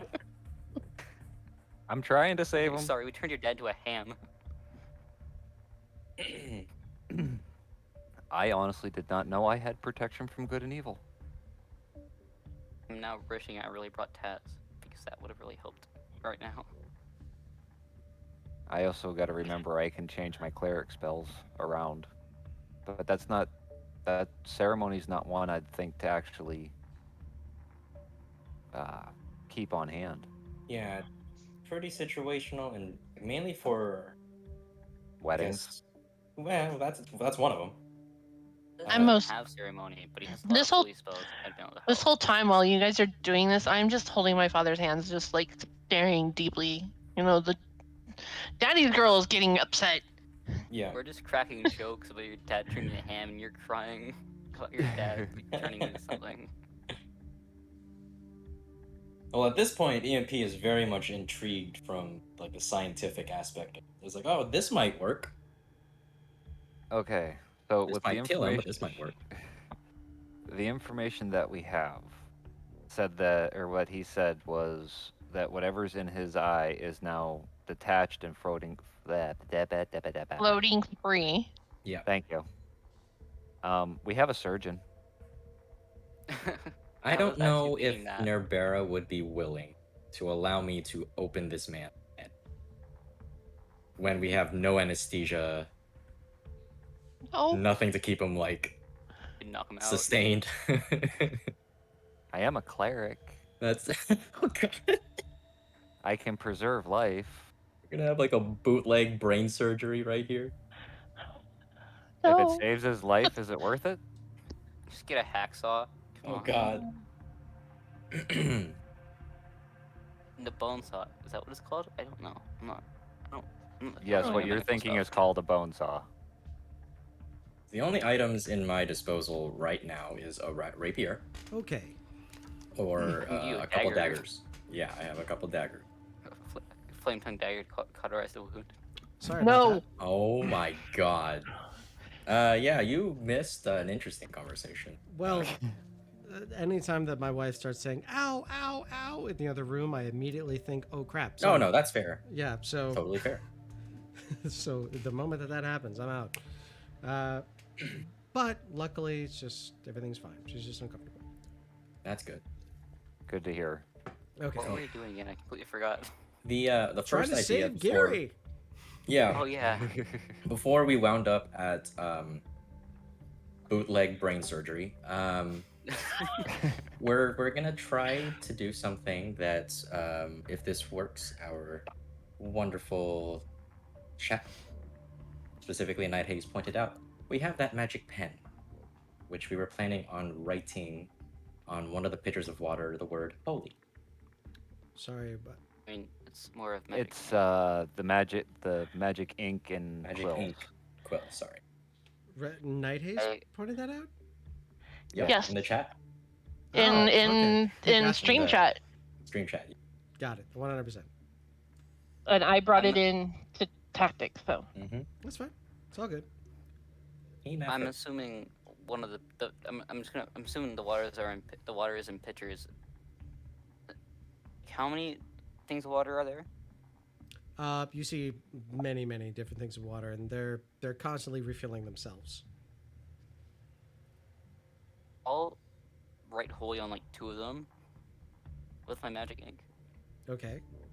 I'm also gonna ask Gary, of the pitchers, which did he feel the most comfort drinking? He puts his hand up, but he doesn't seem to point to any one specifically. He just said, "I just drank anything that was in front of me." Okay. Yeah. Okay. Then yeah. Kenneth will do what he did. See what happens I'll from write there. holy on 2 of the pitchers, and I'll hand both of them to them, and I'll tell them to drink. Okay. Drink, Gerey, drink. Yeah, So- we're basically gonna do like a control here. Drink the See magic which one juice. makes him look better. So the Special pitchers juice. specifically. Now these are just Yeah. pitchers that give endless like cool tap water. So Yep, that makes it even better. That's endless holy water. Hopefully. okay. Entirely. So you're just pouring the Write holy water on it. Write water as well. I hand him the pitchers. I take them back. Like, wait a minute, I forgot something. I you write take water them on back and you finish. Okay. it.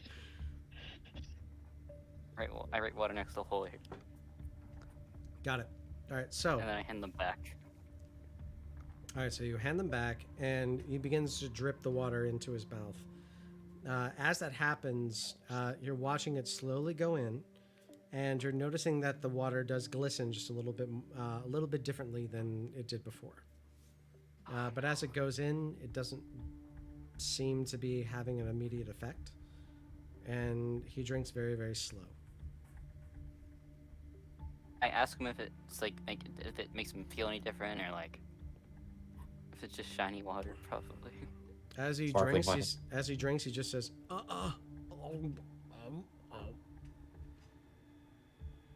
What was it? What was the thing called that EMP like found out? Alkaline. I'm I'm gonna say sorry. Wait, no, I can't. I don't think I can rewrite stuff. I'll find another picture and I'll write alkaline on it instead. Alkaline water. Okay. Sure. Okay, you write the word alkaline across that. At this point, your inkwell is getting to about 2/3 full. So just keep that in mind. But as you start to drip the water, you smell what smells like ocean water. I give it to Gerey and I tell Halvis to use his inkwell right now because I don't want to run out. We should, contribute. Okay. Nice to have extra ink. I set my inkwell out. Excuse me. I set my inkwell out on the bar for them to use. Don't need fine paper. Okay. So as you set the inkwell out, you write across alkaline across one of the pitchers that loads itself up with water. And as it loads itself up with water, you smell what smells like the ocean. Sorry. And as Pleasure. thank you, thank you all very much. And as it gets, as you start pouring it into his mouth with the 2 holy waters that are going through, he may or may not be starting to drown with all that you're making him drink. What did you say? I didn't hear it. He may or may not what? He may or may not be starting to drown with all the water that you're making him drink. Because there's 2 holy water pitchers that are pouring into his mouth, and now a saltwater pitcher that's pouring into his mouth. I take away the other pitchers and I don't know, I toss them or something. Okay, you and they explode. You said I could see that like little black thing kind of floating in his eye, correct? You see many small things floating in his eyes. Getting slower. They're not as erratic this time. There goes that thought.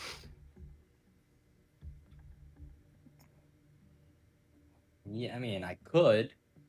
But that would take a lot of time, though. I'm pretty sure Nerbera would be very. That's not gonna work. His brain doesn't connect to his stomach. That's not how that works. I guess channeling my clerical side, I will try to use healing word on him to see if that holy power helps. Okay. Use healing word. Why didn't that show up in the... Oh, there it is. Okay. 9 points of healing. As that happens, you watch as a lot of the cracks in his skin do heal up. So it does seem to be doing something. He seems to be very hardy, so what you did was helpful. But it doesn't seem to be doing too much in the interior, as he still seems to be very, very dehydrated. Are things like in his eye, or do they look like they're actually like in his head? So as you're looking into through his pupil, you're seeing many floating things in there, but you're literally like this close away from his face. You could try to rip his eyeball out and pour it out like a pitcher of lemonade or something. No, I doubt that's gonna work. we are not going to dismember my father. I mean, I have this sword. I'm sorry, I'm gonna stop now.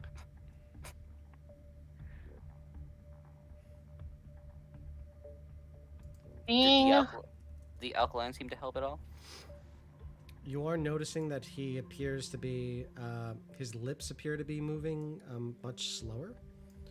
He looks like he's having a bad time, though. seeing Halvis do the healing word, and since I'm standing there like holding his hands, holding the hand that's not occupied, Mm-hmm.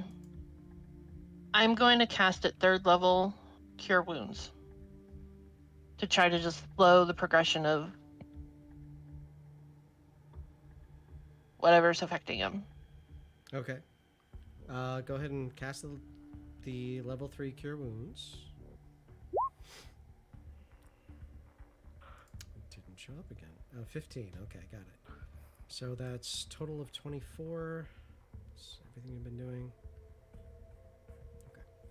So as you cast this layer of Cure Wounds, you notice that his arm and all of the cracks that are across his flesh begin to close up, and now he looks as though his surface wounds are healed. Once that happens, you're noticing that he starts to and he starts to look like he's choking on the water. I reach up and pull the water away from him. Oh. You pull the water away from him, and as that happens, he continues to choke, and he continues to spurt out the other water, and spurt out much, much more than he had ever. It looks like he ever drank in the time that you were here, and spurts out more and more and more. Go ahead. His hand, like, besides elongated, like, what does it look like? Because It looked Like, as give a better though picture. there was little cracks, and it was purple. Each lining of the crack seemed to be like a purplish hue, but his flesh was his normal gray tone.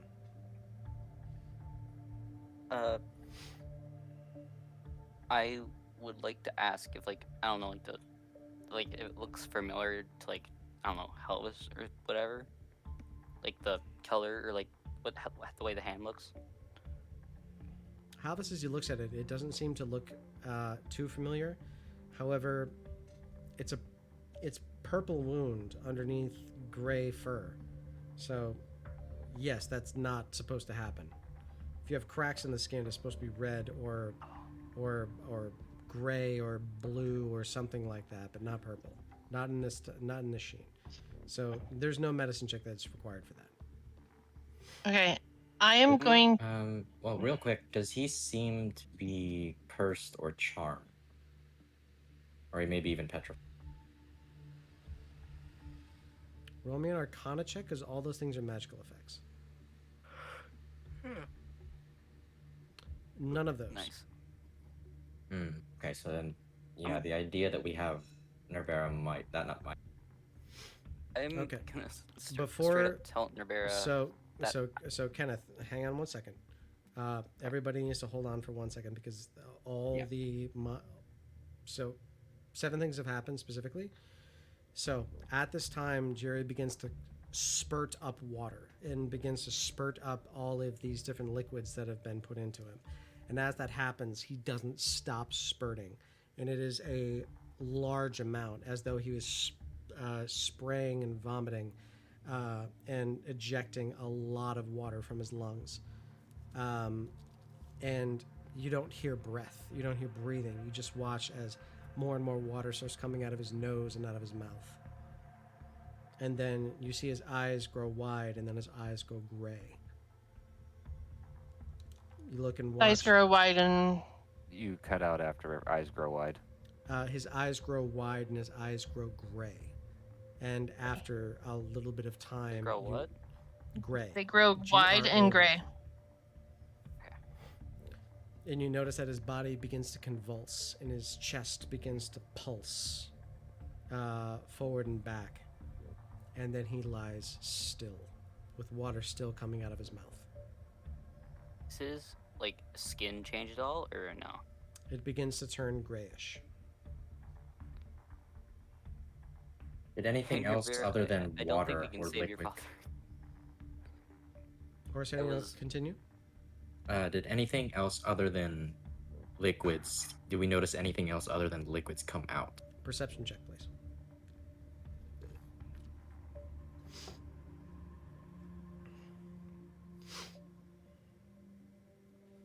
You notice that as he's spraying all this water out of him, and you're smelling the alcohol, you're smelling the salt coming from out of him, you're also seeing these little worms that appear to be dripping out of the side of his mouth, and you're seeing them all crawl along the floor and moving around in sporadic patterns, flipping over each other.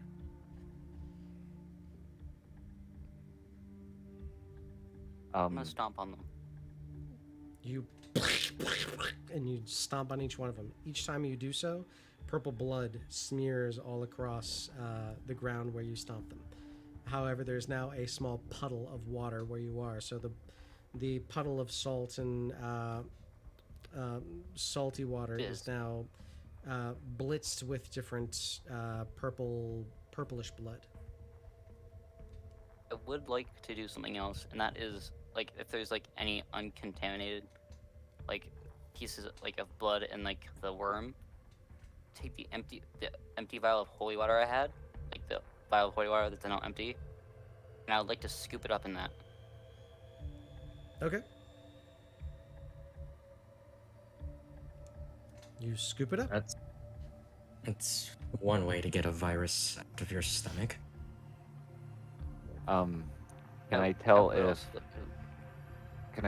Gerey is still alive, dying on the edge of death? Roll me a medicine check. And I'll help. So do that at advantage. Okay. You didn't need my help. Halvis, as you are looking through and you are testing his pulse is extremely faint. But every time that he is appearing to breathe, he's expelling water. So there's way too much water in his body, and he's drowning. Can I like, my strength's like 19 right now. Can I pick him up and like, cause I'm in predatory mode right now, and I would like kind of like to use my predatory strikes to like force more water out of him, so that he doesn't, drown. Okay. You grab him by the legs. You turn him upside down. He is giantkin, so he's about 7'8". But you grab him upside down by the chest, and as you squeeze hard on his ribs, you just hear this as he begins to spray out a stream of water from his nose and from his mouth. And as this is happening, like the entirety of the bar is flooded. There is way more water here than should ever be in a person's body. However, it is just coming out of him like it was a fountain. If he has been here for this amount of time, something in his body has retained this much water in a magical way for a very, very long time. So you are literally spraying a water hose of water in this entire area. Gerey the water gun. I need you to roll me a strength Um, check. Oh, okay. Strength. So as you're doing this, it is literally like a fire hose worth of water that's firing out at one time. And it is full of these large worms that seem to be crawling and flailing about as they jump all across you all. Halvis, you're seeing a bunch of them as they slam into your body, but also latching onto your cloak and latching onto the different armors that you're wearing. As each one of them try to grip onto you, almost like a lamprey or almost like a leech. Um, I'm gonna I stop. have I have a Because it's- slight if we get- solution for this, but we're all gonna be hurting when I'm done. Let's just hope you don't get me to below half health. Does it involve a burning sphere, any sort? Yes, actually. Mm, okay. Seeing as that might happen, um, let's direct it at the bar. It looks like there's like a pool behind the bar at this point, and just move away from it. And then, if need be, and excuse my language here, Miss Narbera, whenever Gerey is ready and Kenneth is ready, while everything is burning, we can shoot more in there.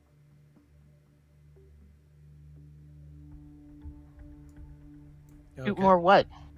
More of your father. More of the water, specifically. Or do we wait till this is He has a done water and make gun. sure that nothing gets in? None of these things get in any of our exposed orifices? Or what I could do is I could try to squirt out as much as I possibly can out of him, and then we fire the fireball. That way we don't do it as many times. Yeah, true, but we also don't want to squeeze him like a toothpaste. So we gotta give him some time to breathe and recover for, and then. So just to clarify, he is drowning. So every time that he does try to breathe in, there's nothing happening.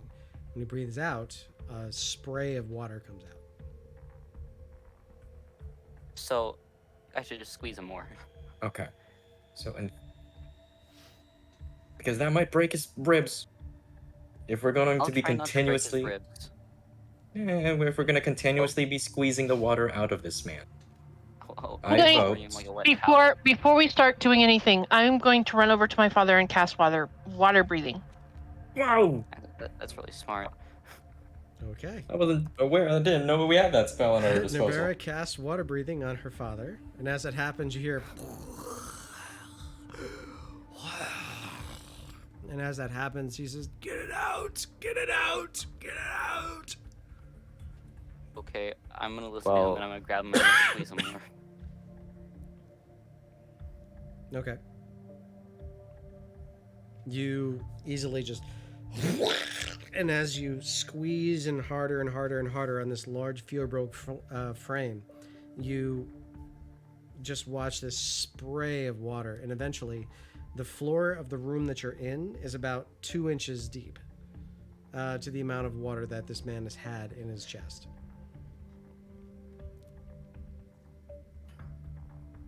I'm gonna set him down. I'm gonna tell EMP to throw the fireball, and I'll start up again. Or Helvis to throw the fireball. I don't know what I'm talking about.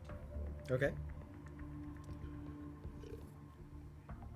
Calvis, are you I'm going to cast going. fireball? How high does the fireball go, Halvis? It's a 20-foot sphere. Oh, crap. It's Well- gonna engulf this entire room. Well, if they're all over us too, we need to be cleansed. Hey, can I Okay. try to cover Nerabera's father and try to take the brunt of the damage of the fireball?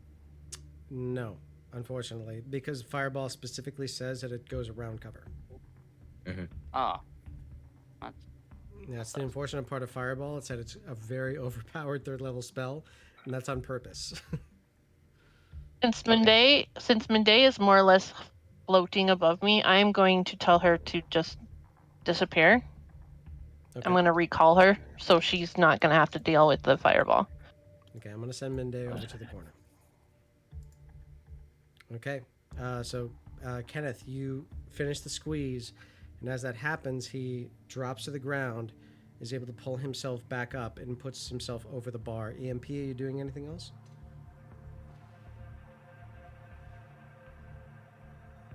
Sorry, could you repeat that last part? You said EMP and then cut out. Sorry. Give me just a second. I'm gonna make sure that my audio is coming through right. 'Cause it seems like I'm Yeah, cutting 'cause- out a little bit too often. How about now? Yeah, you are. Yeah, I think it's like at certain wavelengths it comes up. Or like volumes. Maybe just because of everything that's happening in my room right now. Can you guys Okay. still hear me at this level? Yes. Yes. Mm-hmm. Okay. So, as you all are inside this room, sorry, he does flip himself over, and he raises himself on top of the bar. And as he does so, he's now eye to eye. EMP, are you going to do anything? I initially was going to activate my shield, the shield wall, but if we need to be cleansed, just to be safe, I'm just gonna take the hit. Halvis, are you going to do anything? Or Um, just prep for the fireball? on Gerey, I've had this ever since our first encounter with Balsheshba. On Gerey himself, crap, where did I put it? I have this. Nope. What do you have? Altaluke's Resilient Sphere. Copy. There we go. I never figured out how to actually put it in properly, so I just made a special thing. Or Luke's Resilient Sphere? Okay. So you encase him in a sphere where he cannot be attacked. Yes. Wow, so the fireball can't touch him. Okay. And what is it? Is disintegrate the only thing that can break it? Disintegration is Based the off only of thing that can that, break it, yeah, or just waiting for it to end. So, Okay. Halvis, you're going to get a card of inspiration for that, because that's incredible. He's not quite an adventurer that can handle getting smacked with that much fire, so we'll protect him. I'm also going to call out to Arazever. Okay. I'm going to at least prep it that once the fireball goes, to cast Healing Spirit on my father. Got it. Okay. So as you all initiate everything that is happening all at once, you all are watching all of this, the entirety of the room. You watch Gerey get up on the bar, and he looks over to you, Nerbera, and he says, "Darling, don't look. Turn away." And he is encompassed by a sphere. You see a bright pink-hued sphere going across his entire body. And immediately it switches to a white and black, almost yin-yang like color schema. And immediately you see him go, and he puts his hands out. Halvis, you send fireball, and I need for you to roll me a fireball spell, please.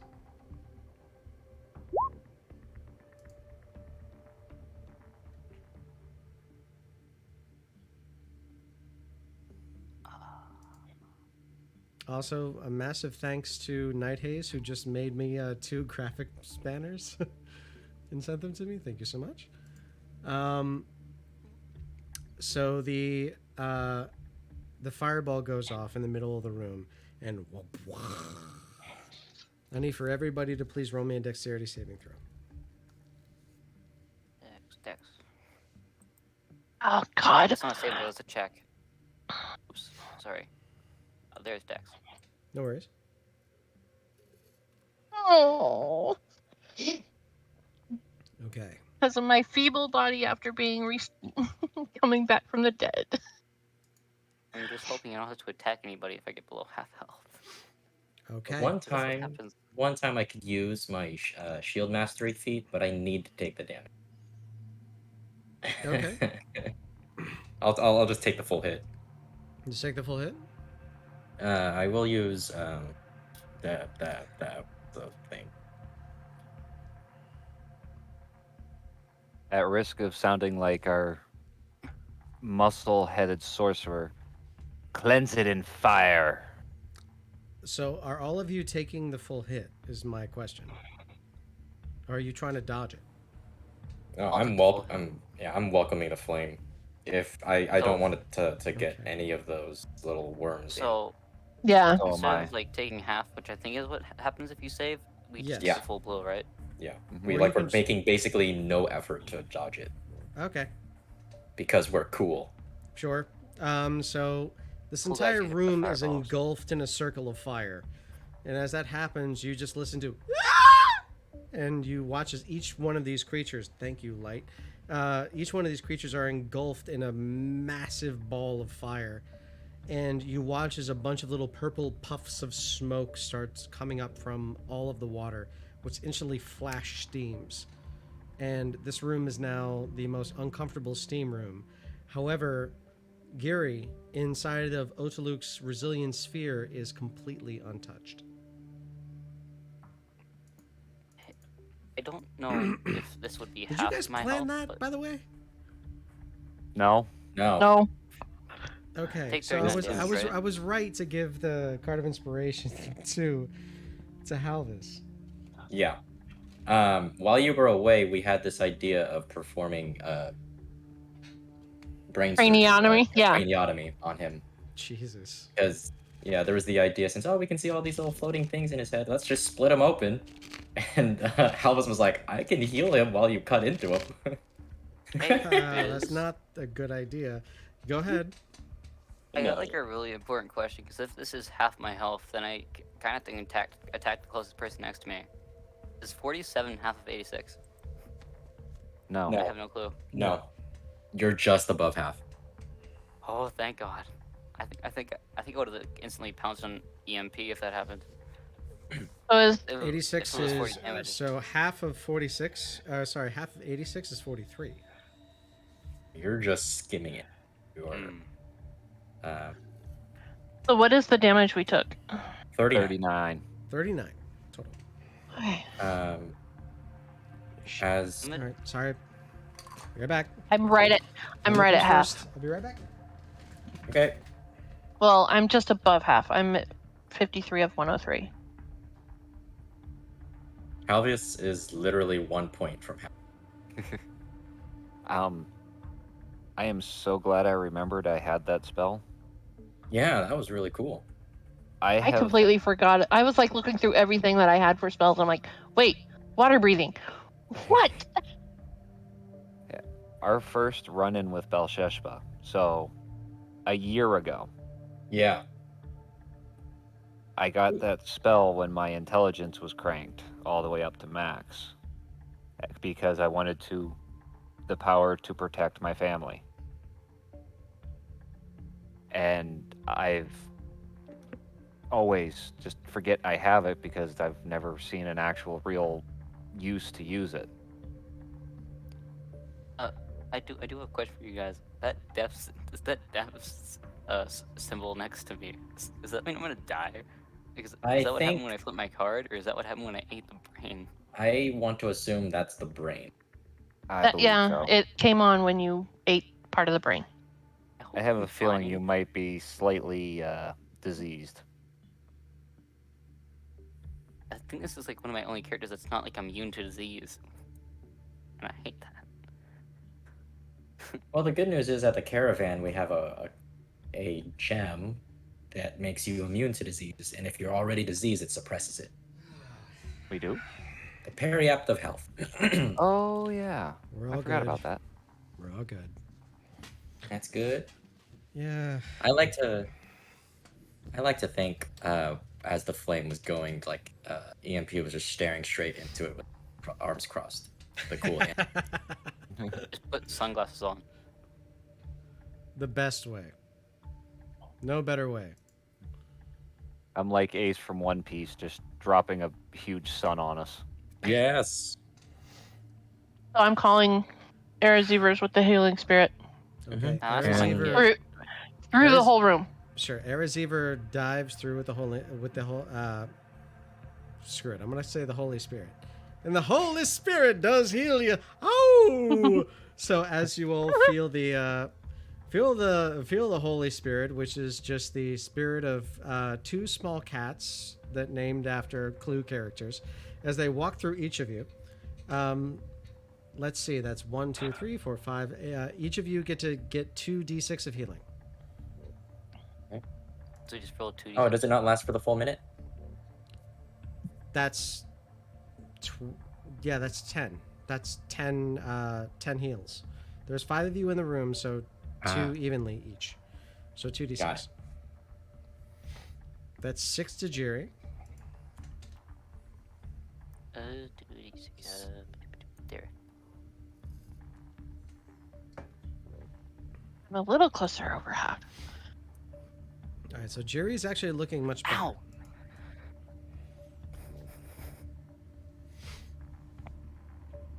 Has the water stopped? It has. Oh, the And water's- I'm gonna take away Leonardo DiCaprio from Revenant and actually put it with the actual photo of Gerey. Give me just a moment. Sorry, I only did that for dramatic effect. I was gonna mention it, but I forgot. Yeah, that wasn't actually your father. It was just I the had most no idea who that was. rough-looking dude that I could find. Yeah. Oh, that painted a It really worked. good picture. Yeah. What do you want, one? What? Oh, do you also have a cat that's giving you a lot of problems? That is his cat, and she is a very, very, very, very demanding individual when she wants attention. Yep. Look at my profile picture for her Discord. That is her. She is Guinevere. Ah. Beautiful. It's also my TikTok profile picture when I put a mask on her. I found funny, so I took a picture. Do you want Funny out? enough, she was named me a second. after a Black Panther from a Nice. specific book with a specific dark elf. Nice. Guinevere.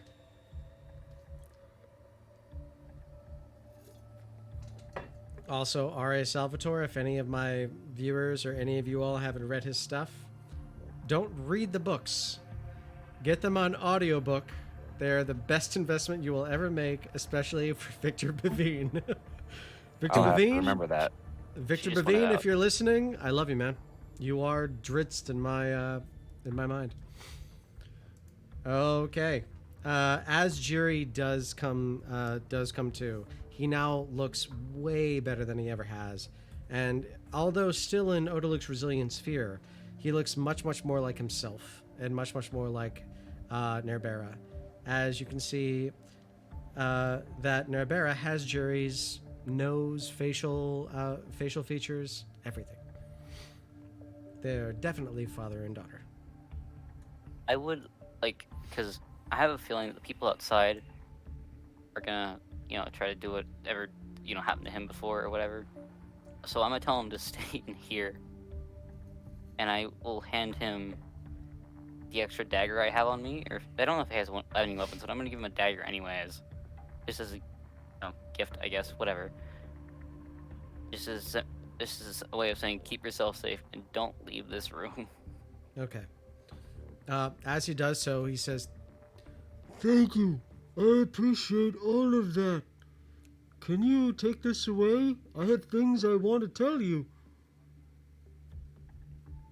I will drop the sphere.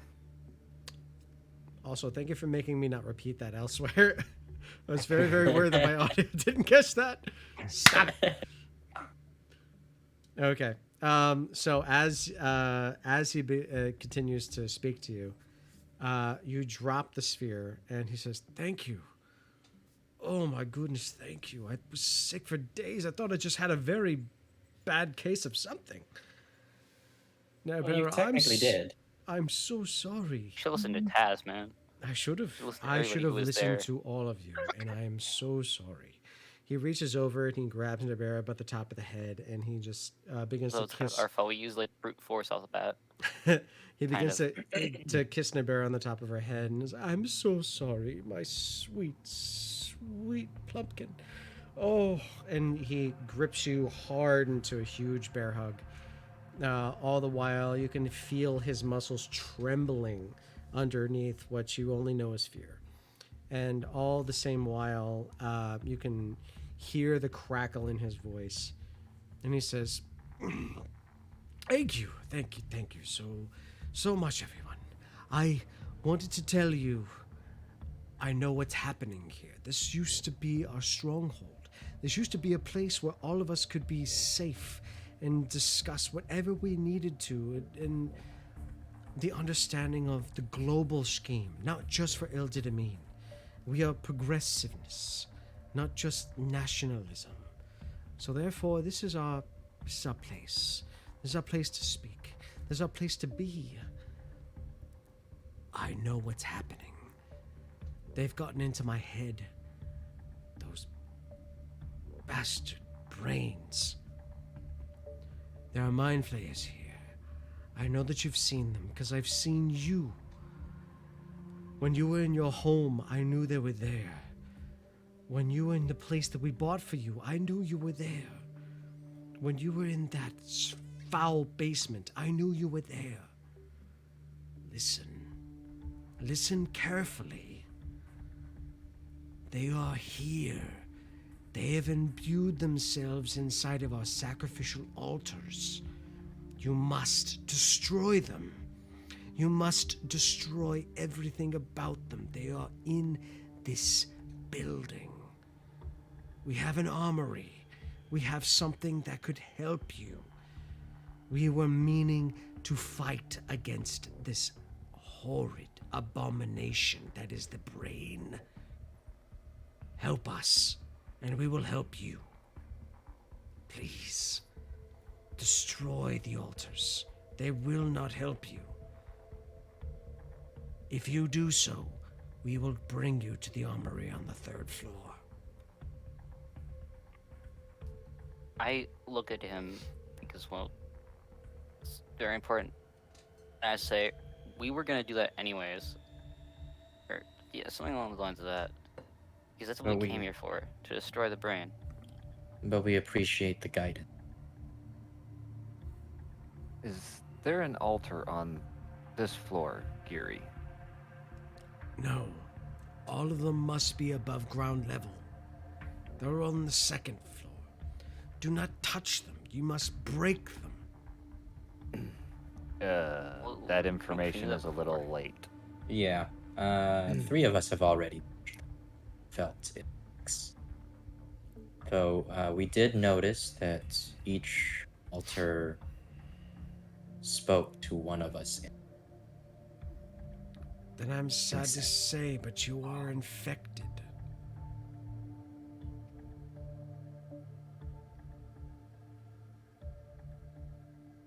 Even after one of the magic spells that Halvis performed, he was able to... The what? I actually dispelled magic on myself and on EMP and you, actually, Gerey, to try to help force whatever was taking over our brains. You were able to dislodge the tadpoles. I believe so, yes. Then you are much Not more easily, I powerful would say. than you take your own credit for.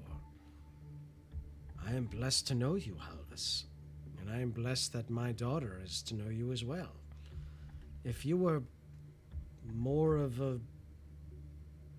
flesh than bone, I would... Father, Sorry. you're not mother. Do not start. Yeah, she's A not man my type. man can hope. I'm sorry.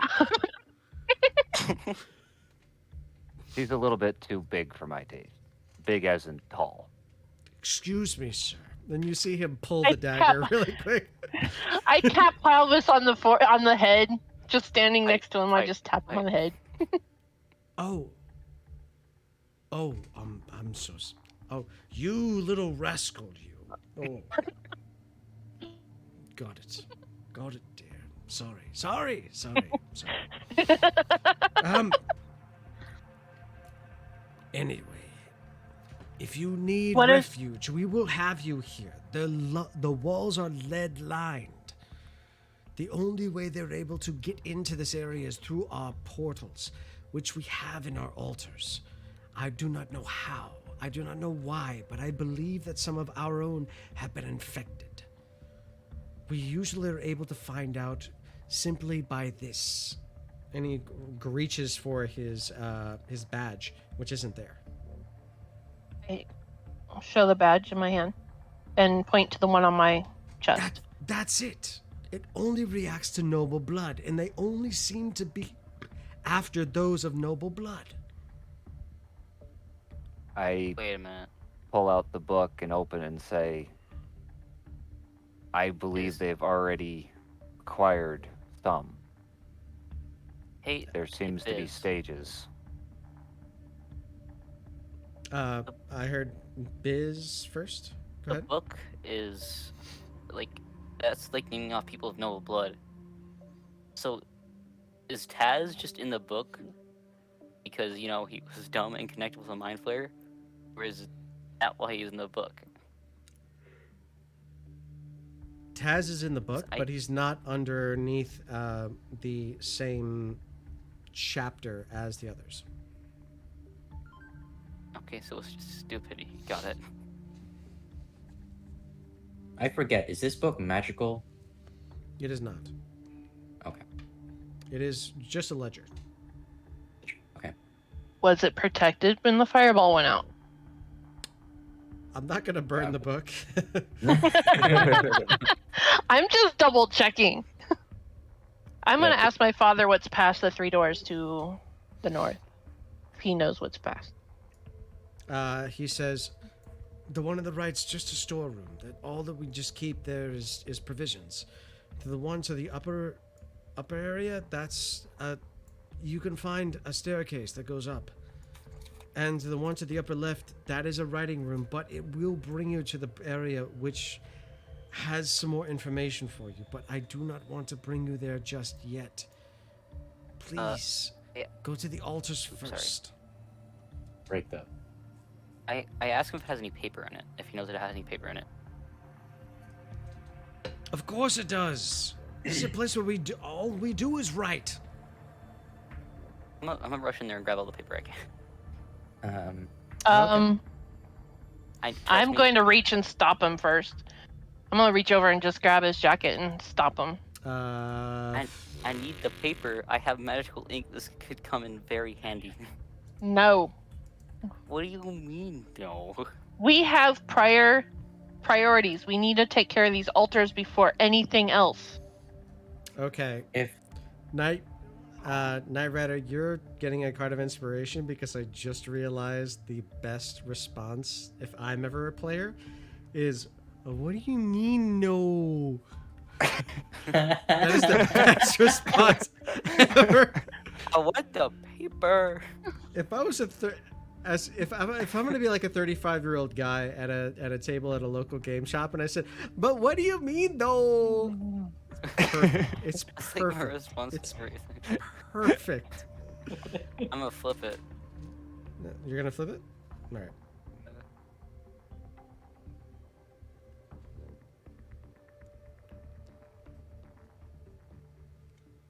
Do you have spells prepared? All the spells I come with, like, because I kind of just added minor illusion to mine, because got that. I have detect magic, levitate, and I already used my dispel magic. You said you're a level 1 wizard, right? I'm a level 1 wizard. You should I have- never sat down. I You should never have- sat down with him and explained that to him. Okay, so we'll negate this card for now. Would you like to draw another? Yeah, sure. Okay. What was I supposed to do? Well- There's a whole thing to add to prepare spells for wizards. Oh, That's totally fine. So you just have to prepare spells in your spell page on D&D Beyond, because you have so access to. do I just pick a spell? No, you have access to, I think, 3 cantrips and 2 level 1 spells, if I'm not mistaken. Oh, neato. But you have to choose them, so you can choose any of them. How much personal gold do you have? Oh, is it this again? No, Let me see. 791. 791.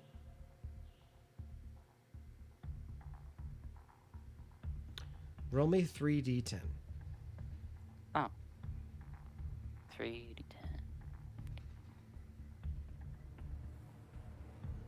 You now have 825 gold. Let's go. Nice. Also a gambler, but different type. So, Lord Geyser, if you'd be so kind as to guide him through the wizard part. Will do. I Thanks, man. honestly completely forgot that he leveled in wizard. No problem at all. I never knew until this session. I have a lot of things to deal with on the other side. How many gold? You guys have to take care of your own Am I? 825. So I'm still holding on to him, trying to stop him. No, you're not. So he made his way into there because I've already revealed the room. Okay. But you grabbed him after he grabbed the paper, and he's like, no. And he pulled the paper back, but there's really nothing else in this room aside from just a bunch of writing desks with a bunch of paper on. That's it. I have been looking for paper for that entire episode. I'm not gonna turn this chance down. I mean, I could rip my clothes off, but I know. I don't want to do that. Okay. Well, we're not going to do that either. I meant like pieces of it, not like the entire thing. That sounded Sure. really bad. Still not going to happen. But we're going to give you some paper. For a different session. No, it's not. Not at all. We are close to number 69. Stop it. I'm in a I rush can't to wait complete to go this. see the episode. By the way, do you know how much I'm not ready to be a dad? And this is something that has to be clipped in just the right way. So I laughed a lot when I learned that we are going to have our child, like, it's 100% going to happen on this day, on June 9th. And I was like, wait. Yes. Wait. Yes. It's 6'9"? And I was a child the entire Your child time. is blessed, sir. And I was like, his name is Little King. Every birthday, just be like, nice. I Nice. also think that we are now obligated to call you Sky Daddy. Stop it. Stop it. I Okay, believe anyway. only Thulu has that. Yes. You gotta But stop shall that we? with No, that's Daddy. that. Sorry, light Okay, change. moving on. That's why I'm doing that. Okay. Go ahead. Was it this door he said led to a staircase? That's One in the correct. center. Yes. Before we start heading out, EMP is going to ask Gerey, is there a specific way that the altars need to be destroyed? He says, no. Them up. I high five him. Bam. Will do, with great destruction. And as you Oh, You all might not have a floor. reach the top of the door, you notice a room with a spiral staircase heading up, a single chair with an inkwell and quill, and a large bookshelf. There's only about 15 books there, and they all seem to be placed in between book holders. I scan the books real quick to see if it's anything of that we would find useful. None of them have spine covers. So, none of them have writing on their spine. They're all blank. I'm grabbing the ink. Could I like? You grab the ink. Yeah, you know, I guess that's fair actually. Yeah, I'm gonna grab the quill and ink. Okay, you grab the quill and ink. I've lost interest in the uncovered books. Okay. And before EMP leaves, ask Gary if how is your midsection / abdomen? Our companion Kenneth was, for lack of better words, squeezing a bottle tooth. He says, I'm sore, but I'm alive. And I know I'm going to be okay. I feel better than I have in literally days. I just feel rough. That EMP is going to use. How many half charges do I have? 8 charges of his healer's kit. As you bring out the Basically, healer's kit, you see a small, ghastly hand go across the kit and shut it. And he says, Stop. No. Do not use this on me. Use this on those who matter and can make a difference. I am me. I will be fine. Go.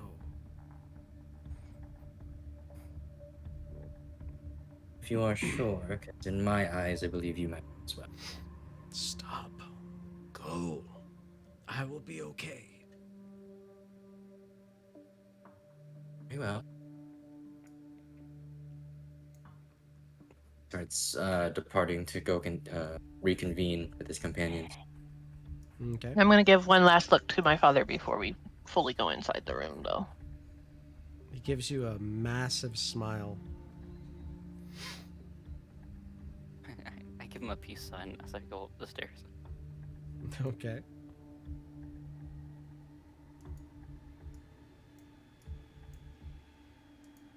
So, Okay. which of these altars are we going to screw up first? To stop myself. Whichever one one with, we like, the see fire. first. Okay. Okay. If you all look down to the second That's a floor, lot of which is damage. just below you, you'll notice that this staircase just got revealed. Uh-oh, where am I? I don't know where I am. I gotcha. Zing. we go. Oh, this one. Hey, I This guess was right. the Let's go. this was the altar that really messed with our sulfur friend. Mm-hmm. This one was for the Oath of the Torch. Can I do some smashy, please? How would Just you as like long to do as you so? don't touch it. I Don't touch it with I your want to hand. like. What? Oh yeah, right. I can't smash with my hands, can I? It's also a stone altar. If you can break stone with your hands, I awesome. mean, I have a strength of 19 right now, and wait, let me go back to my actions. Since I have like early high strength right now, I have a plus 10 to hit for that, and I have 1d8 plus 6 for my hybrid form predatory strike. All right, but you still have like your hands and claws. This is an altar made of stone. So You know what? And make I'm gonna switches. use my purple sword that I got today to try to break it. Because I want Hang to use on. this thing today. you're using a sword against a stone altar. Yep. Just want you to be clear that we're using a sword against a large bit of stone. I mean, I'd argue that fists are better than that, but I'm gonna punch it.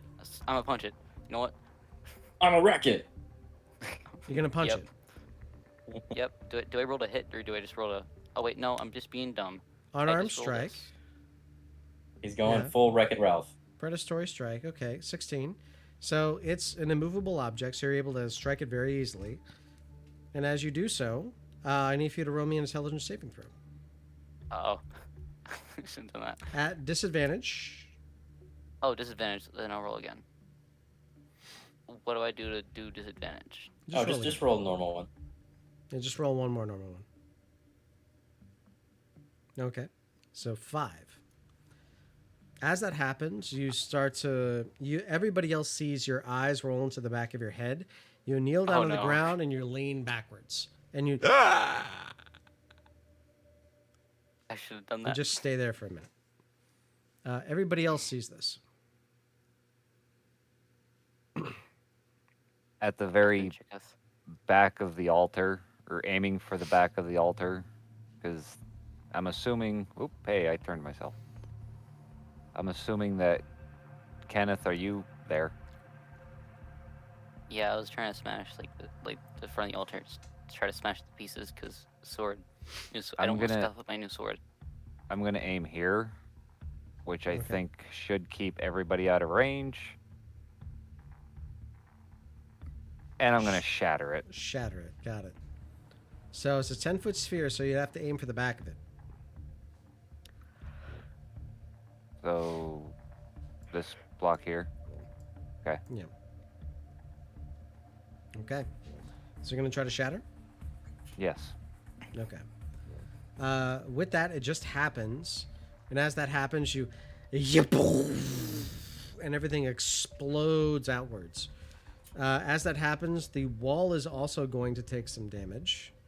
So there's 32 points of damage total. The altar is damaged, does not look badly damaged, but the wall looks very damaged. Oh, would help if we had a hammer. That would very much help, probably. Yeah. So Kenneth is now considered incapacitated. Uh-oh. Smashing made more sense than slashing. He's not physically touching the altar anymore, correct? Not anymore. Right now, he is on his knees, leaning backwards and in a catatonic state. I should use meat stick. Alright. Where is it? 1, 2, let's try this again. I lost it. There If it you is. can, see if you can have like a little like a dispel magic on hand for our little one here I will. whenever he comes to. I was gonna try it now. Okay. I place my hands on either side of his head and use I the need- spell magic. I need an intelligence check, please.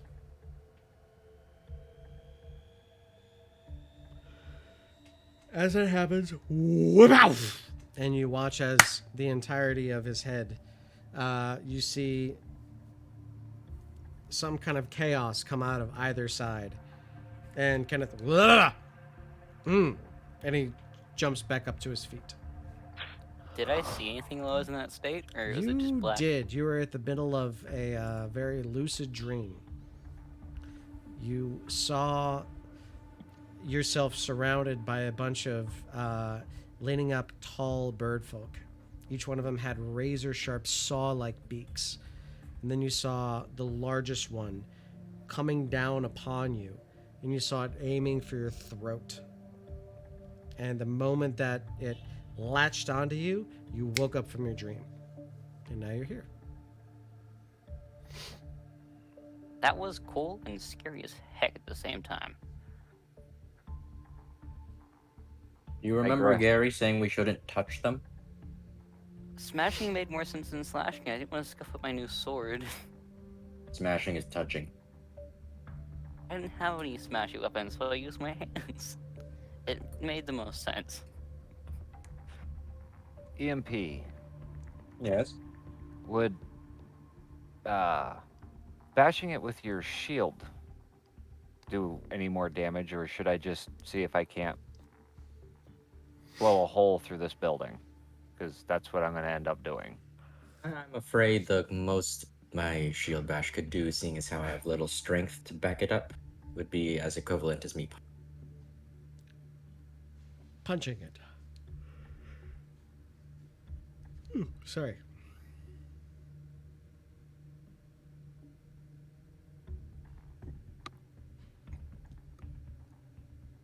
Unless you have an idea on ways to generate enough force behind me or behind the shield to smash through this.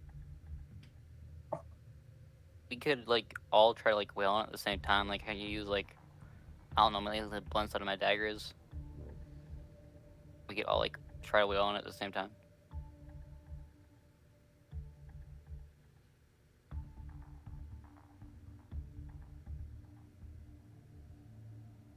How much more destructive spells do you have on? Let's see here. Shatter would probably be the most effective. Let's see. That would cause damage to stone.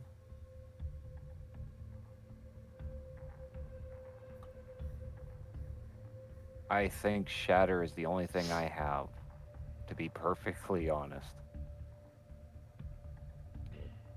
Actually, well, that's- What about a Wall of Force? Yeah, Wall of-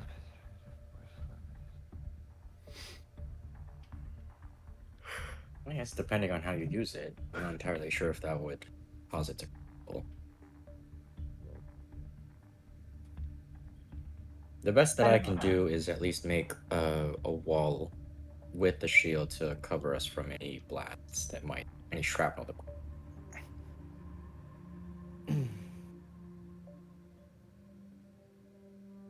Well, why don't you set up that wall and I will see what kind of force I actually need to destroy one of these altars. Okay. So he's EMP is going to. Well, I'll set it up and trigger it. Since this does cover, it is a pretty tall wall, so to speak, which might obscure your vision. I would need to time it at the right, at least to make sure that you don't end up hitting the shield, blasting us while we're inside them. Sorry. But he does. EMP does prepare his shield, and he gets ready to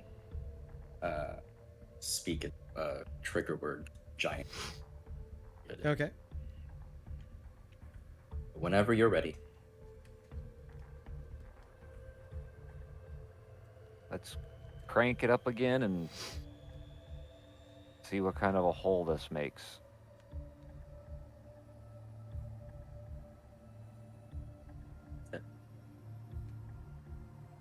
Same spot. Same spot. Okay. Then, as it fires out of Halvis's hand, he's gonna shout at the shield, create a wall, like 10 by 10 space. Okay, and this one's 30 points of damage. 30 points of thunder damage. So this time it does 60. As that happens, the entirety of the altar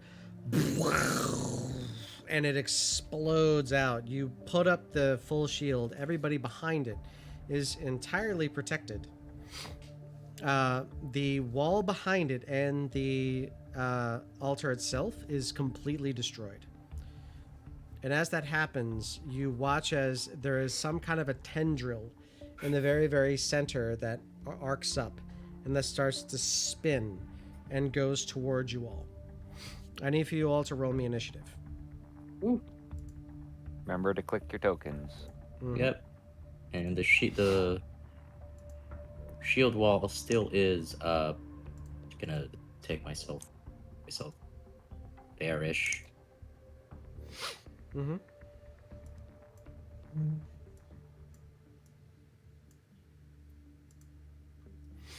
Second. All right. Oh, there we go. Fixed it. Ooh. Oh, wow. Give me 1 second. My keyboard's wanting to be messing up. Fighting a Pepsi monster? Okay. There we go. So that kind of put us in a weird predicament. How is that advantage? It was 10 and 7. 10 was the higher, and you have +2 to your intelligence.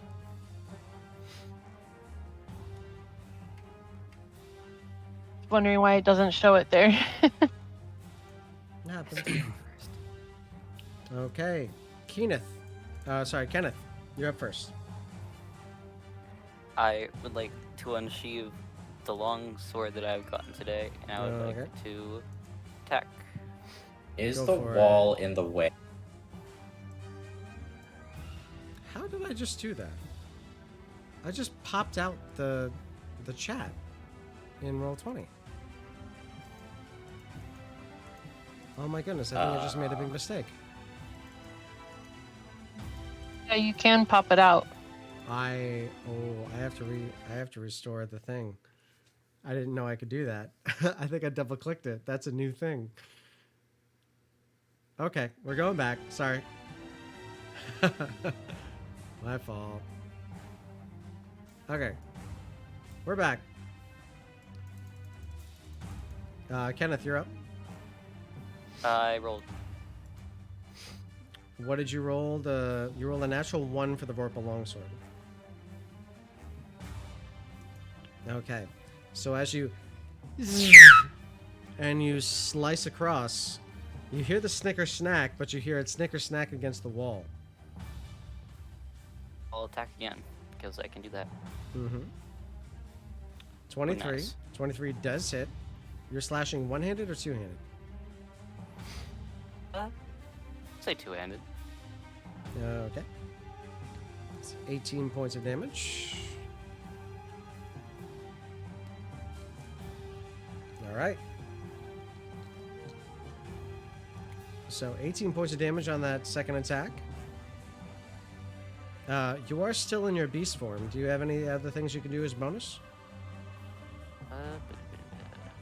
Bonus actions.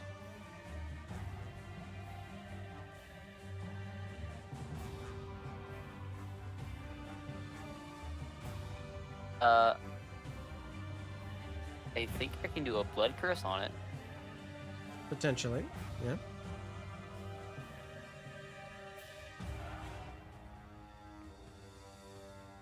Okay, are you gonna do a blood curse? That's not gonna do anything. So, well, actually, I'm gonna do the blood curse of binding. Okay, what is that? Is it a large or small creature? It's a large As a creature. bonus action, you attempt to bind a large or smaller creature that you can see within 30 feet of you. It must succeed on a strength saving throw, DC 14, or the cursed creature's speed increases 0, and it cannot take reactions to the end of its next turn. Strength End of saving your throw? next turn. Yeah, DC 14, I think I said. Okay, 17 does succeed.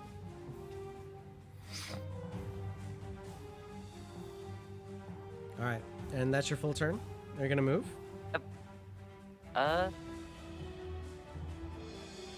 Yes, move back here.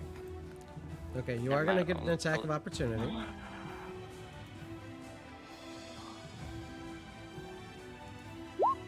What? You moved out of its threatening square. You did a dexterity saving throw. Say that again? I need a dexterity saving throw. You moved out of its threatened square.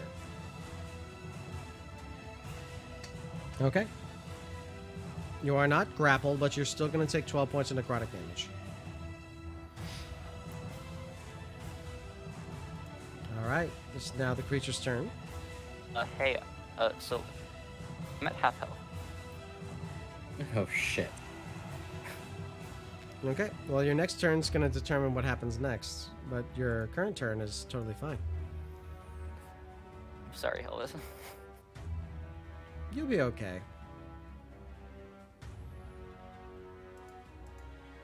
Okay. So now,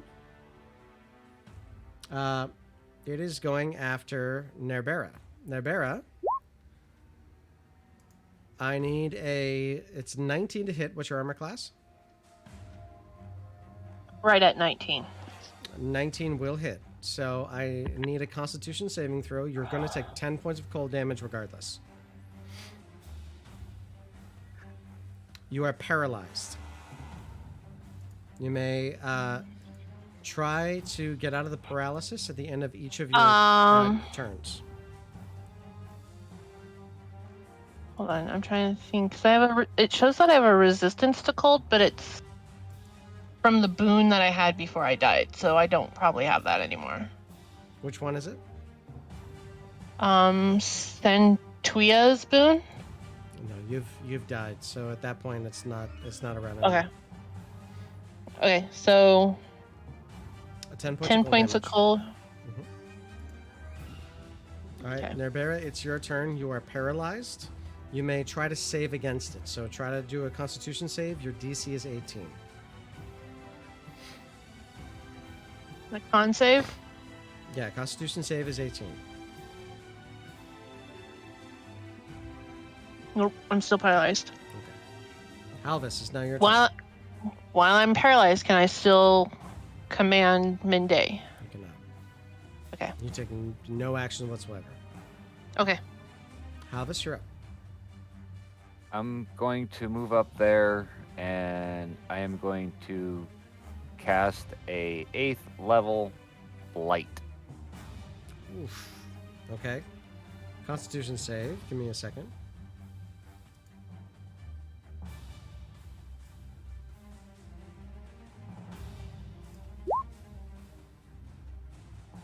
I'll use my inspiration card to have him reroll that.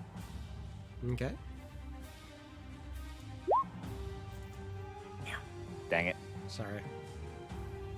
It still takes half, so that's 27. Well, still a good amount of damage. But that's your action. Bonus action. Bonus action, I will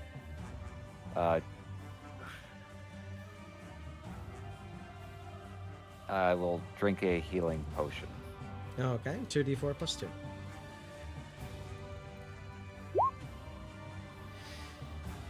Nice. EMP, you're up. So, You're underneath I Minday am- right now, I believe. yep. EMP is going to move you for now. EMP is gonna move up, and he is gonna use basically his physical ability to half something. So he's gonna use 3d6 trauma medicine to basically heal Kenneth up. See if that goes over his half health. Okay. I'm like right at half, so either way it would. Okay, so that get you plus 10 to your health. And then, seeing as how in well distance, I will use the remaining 3d6 to do 3d6 sneak attack damage and shoot at this creature with my oath bow. Okay. So you use no harm, but do no harm. So as you heal one, you hurt another, and which is glorious. So go ahead and roll that attack. Okay, 4. Unfortunately, that's gonna miss. That Remember, shouldn't you have be a card. possible, actually. Why do you have a +2 to your oath bow? That doesn't make sense. Are you not attuned? Did I not have it attuned? I did not have it attuned. Okay, you Whoops. should have it attuned, and that should change a lot of different things. The hit DC did not change. Okay. So you may not have been proficient in that weapon. So unfortunately, that's going to miss No, regardless. I'm not. Yeah. Okay, so EMP, that's that. Yeah, that'll be it for now. Okay, Kenneth, you're up.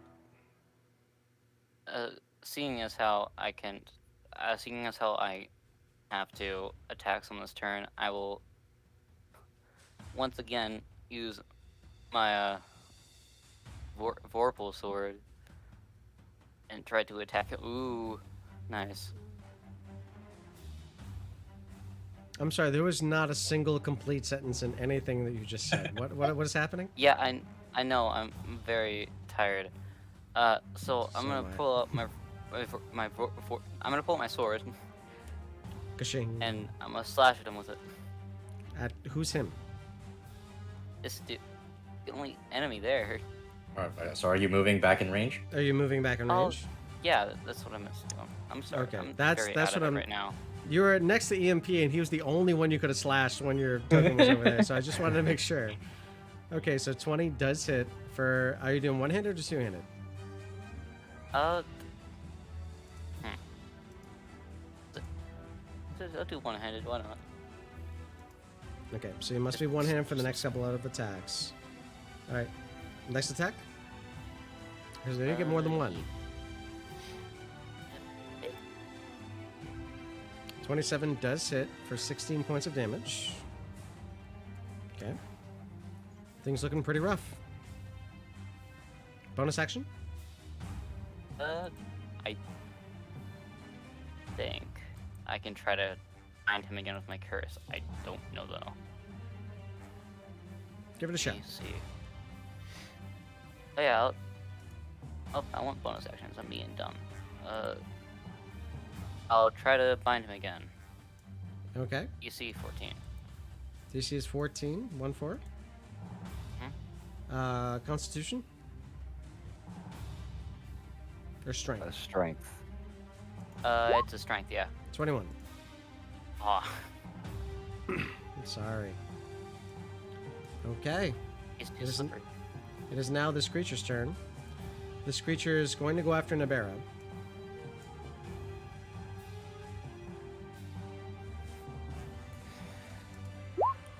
$31 to hit.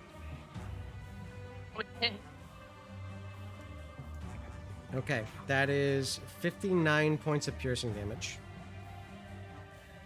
And this is an instant critical hit. Because you are paralyzed. So I'm going to roll the Nice. damage again. 51. You take 110 points of damage. I only had 49. You only have 49 left. What's your total HP? What's your total maximum hit points? 103. 103 plus 49 is okay. So I didn't take you down to half of your total health. You are now bleeding out. You are no longer paralyzed, but this creature tries to burrow its tentacle into your brain. So you're now bleeding out, and it has you grappled. Okay. You all see No, that this it is- entire I was at 49 of 103. right. So it takes away 110, which doesn't take you below your double your maximum hit points. So I don't kill you outright. So you're still alive. Okay, But but this do I creature have... is burrowing into your brain as it's trying to kill you. So Okay. your friends have No- to kill it in this next couple turns. Otherwise, Okay, you will be. so I don't need to do death saves right now, right? No.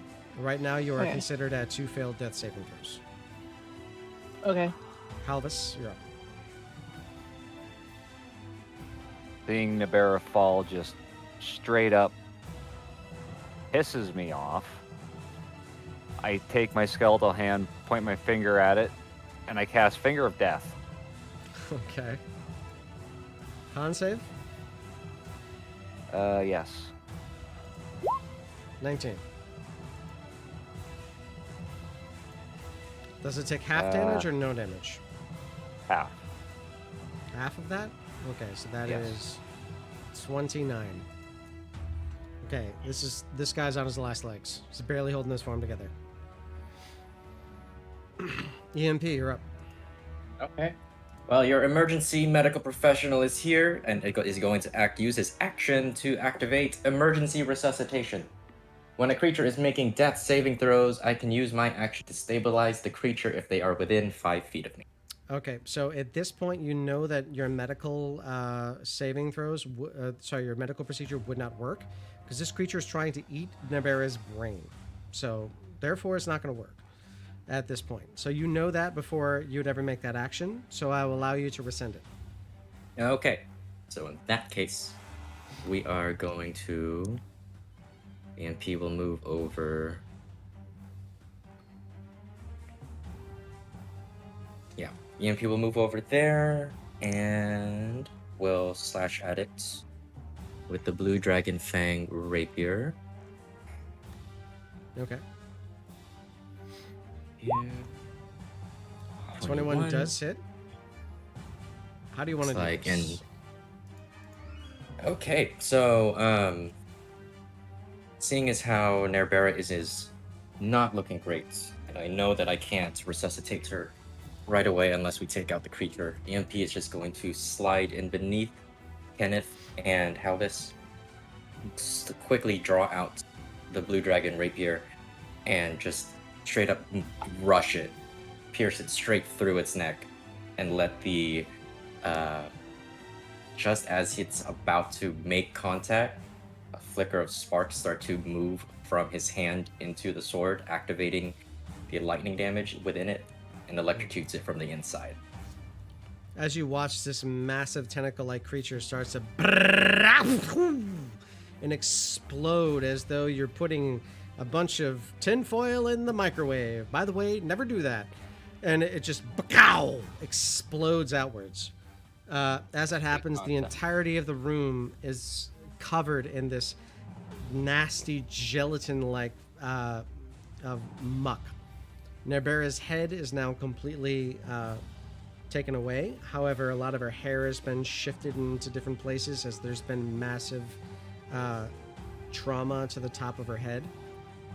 However, you have Nerbera right now at 2 failed death saving throws.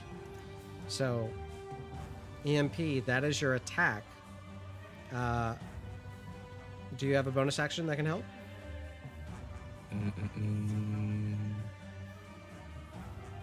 I can use a bonus action to have her drink a healing potion. Can So you do is that- that it's as an a action. physiker? Because a physiker... So, it's normally an action to give another character a healing potion. I don't think I can do that as a Fisker then. If that's the case, then yeah, that I don't have anything until 6 seconds. Kenneth, it's now your turn. Well, seeing as I still have an action, although I would really like to lick the goop off the wall, I'm gonna pick up Nerbera and I'm gonna dump one of my health potions down her throat. Okay, 2d4 plus 2 healing, please. How do I do that? Do I just go to my health pots, or Nerbera can roll it as well. It's just 2d4, then we just add 2 on our heads. just 7 total Nice. healing. Nerbera, as that Yep. happens, the wounds on top of your head are now healed, and you have your skull restitched and your scalp reattached, and your brain is no longer being devoured. I shouldn't do this. This is, And I don't know if this is a bonus action or not. And with that, you all are now seemingly out of combat, with the altar destroyed and the tentacle beast within defeated. Okay. As Nubera looks up to the rest of you and see this massive tentacle creature destroyed, you now know how a lot of people that may have come in here have been affected. It seems that Being out again. it seems that these altars are somehow infested with these horrible tentacle-like creatures. Therefore, in our next session, we will be clearing out the evil that is this home, this hovel. So, that's our session for today. Did you all have fun? Oh yeah. Oh yeah. Yes. This was A I think lot one of of the first ones I thinking. played. Okay, good. So, you were very, very close to losing Gerey. I just want you all to know that. It was very few things that could have happened, but one of them was there's only one way that you could have saved him, and that's if he drowned. So he actually had to drown. He had to drown in order for him to be saved at all. Would, And would one- the cutting open his head would have worked? Would that would have worked? Or would No, that it would just kill straight him? up kill him. Yeah, I had That's a- the problem had a with feeling. breaking open the skulls of most people. They just die. Mm-hmm. Yeah. So it's a good thing you didn't do that. Yeah. Oh, I It's didn't a use my special- paper. Dang it. Yeah, you still have next Forgot I had session, that. though, so don't worry. Okay, so we are going to be reading Critical Role as one we always do. I just want everybody to know, again, my son is about to be born, so when he is born, we're going to go on a small hiatus, but we are going to make sure that the community is having as much fun as possible and keeping all that going. I'm going to try to join in as much as I can with little King in my arms. And then hopefully we'll be able to make the time that we can come back and have as much games. Night Hayes, thank you so much for the banners. I see you just posted in our chat. Thank you. They look absolutely fantastic. You guys are great. Everyone, have yourself a wonderful time. I'll see you again next week. And if I don't, I'll see you again after Berserkus becomes Dad Zarkus. It's going to be great. I wish you all the best. Have a wonderful night and enjoy Critical Role.